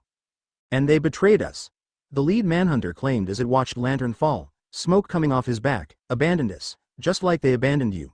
None of them lifted a finger to help you and were willing to let you sacrifice yourself for their own sakes. The robot pointed out. Why would you continue to fight for them? The Manhunter demanded. Green Lantern did nothing but glare up at the Manhunter from where he lay. Pitiful, the Manhunter scoffed as it turned its back on John Stewart and floated towards the giant lantern. Green Lantern's eyes widened once he realized what the Manhunter's intentions were. Wait, he shouted, lifting his hand and firing a blast from his ring. The Manhunter instantly spun around, batting the energy blast away with his staff, and shot one back, causing Green Lantern to be thrown onto his back. Struggling to lift his head, Green Lantern watched as the lead Manhunter entered the giant lantern. No. Green sparks came off the lantern, hitting various spots around the room and causing things to crumble. 3 Guardians arrived, the rest of their group taking care of their fellow Guardians that had stayed back on Oa and as a result had been doing their best to fend off the Manhunters until help arrived. A look of despair crossed their face as they watched the Manhunter slowly be infused with the power of the Green Lantern Corps. The power left from Green Lantern's ring, causing his eyes to revert from green to black. Behind him, the Guardians also lost their power, causing them to fall to the ground. John rushed to their side and lifted one off the ground. All is lost, the Guardian muttered, watching as the Manhunter lost its armor and became a giant figure made out of green and black energy, before falling unconscious. Green Lantern laid the elderly alien down on the ground gently as he turned to watch the lead Manhunter tear through the roof and make his way outside. Fighting amongst the others stopped once green lightning started to come off the fortress that the Manhunters had been trying to defend. Soon after, the members of the Green Lantern Corps seemed to lose their power as they fell out of the sky, needing to be saved by Superman, Supergirl, Wonder Woman, Jean, and Hawkgirl, as moments later the lead Manhunter to crash through the roof. What is that thing? Hawkgirl asked no one in particular. Looks like the Manhunter with an upgrade, Fox commented. What about GL? Flash asked worriedly. I'm sure he's fine, Superman reassured. I can still feel a psychic connection established with Green Lantern, Jean informed everyone. He is fine and is helping some of the Guardians, but he failed to stop the Manhunter from reaching the source of the Green Lantern's power. The Martian stated, getting the information from Green Lantern. Green Lantern has a plan to stop it, but he needs to make sure the Guardians are safe first, so needs us to buy him some time. Jean finished. Then we'll have to see about stopping the Manhunter ourselves until he gets here, Diana declared as she took off towards the power-up Manhunter, Flash, Hawkgirl, and Jean following her soon after. Superman watched them fly off for a moment before turning his attention to Fox. She wouldn't happen to remind you of someone sometimes, would she? The Man of Steel asked rhetorically with a smirk on his face. Fox pretended to think about it for a second before answering. Kara? He offered. Hey. Well, yes, her too. Superman agreed, getting another shout of protest from his cousin. But I was actually talking about someone else, he stated, looking pointedly at the shinobi hero. Fox ignored the look that Superman was sending him to shrug his shoulders nonchalantly. I can't think of anyone, Fox replied in faux obliviousness. With a smirk hidden by his face mask, Fox charged at the lead Manhunter. Right, Superman said, not for a second believing that Diana acted a lot like he did when he first arrived on Earth, as he took off up into the air. Kal-El, don't think I'm going to forget about you agreeing with Naruto, Kara told her cousin under her breath, giving him a light glare as she flew beside him, as Superman suppressed a groan. The heroes were weaving around the Manhunter, attacking him when they had an opening, but they were also forced to be extra careful as the Manhunter seemed to be able to create constructs similar to the way the Green Lantern Corps could. Superman, Supergirl, Jean, and Wonder Woman punched the giant energy being, causing it to stumble back, but it quickly recovered and swiped at the 3 heroes. Hawkgirl came up from behind and slammed her mace into the back of its head. With a grunt of pain, the Manhunter turned its head and unleashed a blast of energy at Hawkgirl that was intercepted by Wonder Woman, who used her bracelets to block the blast. Hey tall, green, and ugly down here, Flash shouted up at the Manhunter, drawing his attention. Think you can catch me, big guy? He asked. In response, the Manhunter tried to crush the fastest man in the world by stomping on him, only for Flash to easily sidestep him. Come on, you can do better than that. Flash mocked, only to dodge energy blasts a second later. Seriously, that it? You're going to put me to sleep here? He claimed, going as far as to even fake a yawn. By the way, you might want to look up. Flash finished with a smirk, pointing a finger upwards. Looking up, the Manhunter saw Fox far above him, being held up in the air by Kara, a Rasengan forming in his hand. Supergirl released her hold of Fox, letting the shinobi to dive down at the Manhunter, adding more chakra into the Rasengan as he fell. Odama Rasengan! Fox shouted, smashing the spiraling sphere of destruction into the Manhunter's face. The Manhunter let out a roar of anger as he tried to blast the shinobi, but the quick creation of a shadow clone got him out of the way. The Manhunter wasn't deterred though, as he immediately tried to swipe at Fox, only for the dark-clothed hero to dodge around his swipe and land on his arm. Dashing across the outstretched arm, Fox began to channel chakra into his legs as he ran to the Manhunter's head, making him faster. With a single jump, Fox reached the Manhunter's head and delivered a roundhouse kick to its head. Fire style. Dragon Flame Jutsu. Performing hand seals faster than most could follow, Fox unleashed an inferno, the flames taking the shape of a dragon that crashed into the Manhunter. The Manhunter stumbled back by the force of the kick combined with the fire jutsu before letting out another roar as he fired an energy blast at Fox, only for Supergirl to swoop in and get him out of the way. While the others were distracting the Manhunter, John was talking with the other members of the Green Lantern Corps and explaining their plan. Are you sure this is going to work, John? Kilowog, a big pink-skinned alien and a combat trainer for newly made Green Lanterns, asked hesitantly as he and the others snuck up on the Manhunter. It has to. We don't have much of a choice, John stated, seriously looking around a corner from within the fortress at the others fighting. With him absorbing all the power, it would be too much for just one of us to take. If we work together, we just might have a chance. Might? Zed repeated skeptically. With a sigh, Kilowog shook his head as he got serious. No, John is right. Even if this doesn't work, it is still a responsibility to try and stop it. The pink-skinned alien decided. If we don't, the Manhunter will destroy Oa, the Guardians, finish off the Green Lantern Corps, and who knows what else. Kilowog said grimly, with the others agreeing shortly after. When John noticed the Manhunter's attention completely focus on Fox after it was hit by the fire dragon, he knew that they weren't going to get a better chance to stop it. Move! He commanded as he and the others rushed the Manhunter. The Manhunter only took note of them after they had surrounded it, but paid them little mind, seeing as they lost their power. In brightest day, in blackest night, John started to chant, the others following his lead. No evil shall escape my sight. The Manhunter's eyes widened in horror once it realized what they were trying to do and the slight dip in its power as the energy started to return to the Green Lanterns. No, it shouted as it moved to stop them, only to be immediately assaulted by the members of the Justice League and Kara. With so many people attacking it, the Manhunter couldn't concentrate and attack the Green Lanterns. Help me, my brothers, he called, summoning whatever Manhunters were left. Not so fast, Fox said, brining his hands together in a cross-hand seal, multi-shadow clone jutsu. The shinobi shouted, a mass cloud of smoke obscuring him from view, and once it dispersed, it revealed thousands of shadow clones, easily enough to match and outnumber the remaining Manhunters. Seriously, Flash muttered. He can create an army? He asked disbelievingly. Flash had seen Fox use his shadow clone jutsu before, but never to this degree. Let those who worship evil's might. The Green Lanterns continued reciting their oath, their rings glowing brighter as more energy was drawn into them. Beware my power, Green Lantern's light, they finished loudly. The Manhunter's form started to become unstable as he lost his shape, only regain it a few seconds later. No! The Manhunter roared as it did its best to fight against the Green Lantern's efforts. This is my power, I rightfully deserve it, he shouted, forcing some of the power to return to him and causing the Green Lanterns to weaken. Shut up already! Fox shouted, using a couple of shadow clones to throw him at the Manhunter. Summoning his chakra, the shinobi sent it straight at the Manhunter in a pale imitation of his mother's chains, or when he used Kurama's power. What are you doing? The Manhunter demanded as he felt himself start to weaken once more. Hal Jordan told me a few things about the power of the Green Lanterns when we hung out, Fox began as he forced more chakra at the Manhunter. How it's based on a person's will. Well, my chakra is an extension of my will, and when it comes to a battle of wills, I'm always going to win, Fox declared, his eyes burning bright with determination. The Manhunter couldn't deny Fox's claim, as every second that passed it could feel itself losing control even faster as its consciousness began to fade and the Green Lantern Corps gained ground. No! The Manhunter cried once more as it finally lost its stolen power to the Green Lanterns, who absorbed it all into their rings. What was left behind was a formless black wisp of energy that faintly looked like the Manhunter as it was surrounded by Fox's chakra, only to disperse completely once Fox cut the flow. Once the lead Manhunter disappeared, the remaining Manhunters that hadn't been destroyed fell uselessly to the ground. Later the Guardians would explain that the Manhunters, while capable of individual thought and action, were part of a collective, sharing information with one another almost instantaneously.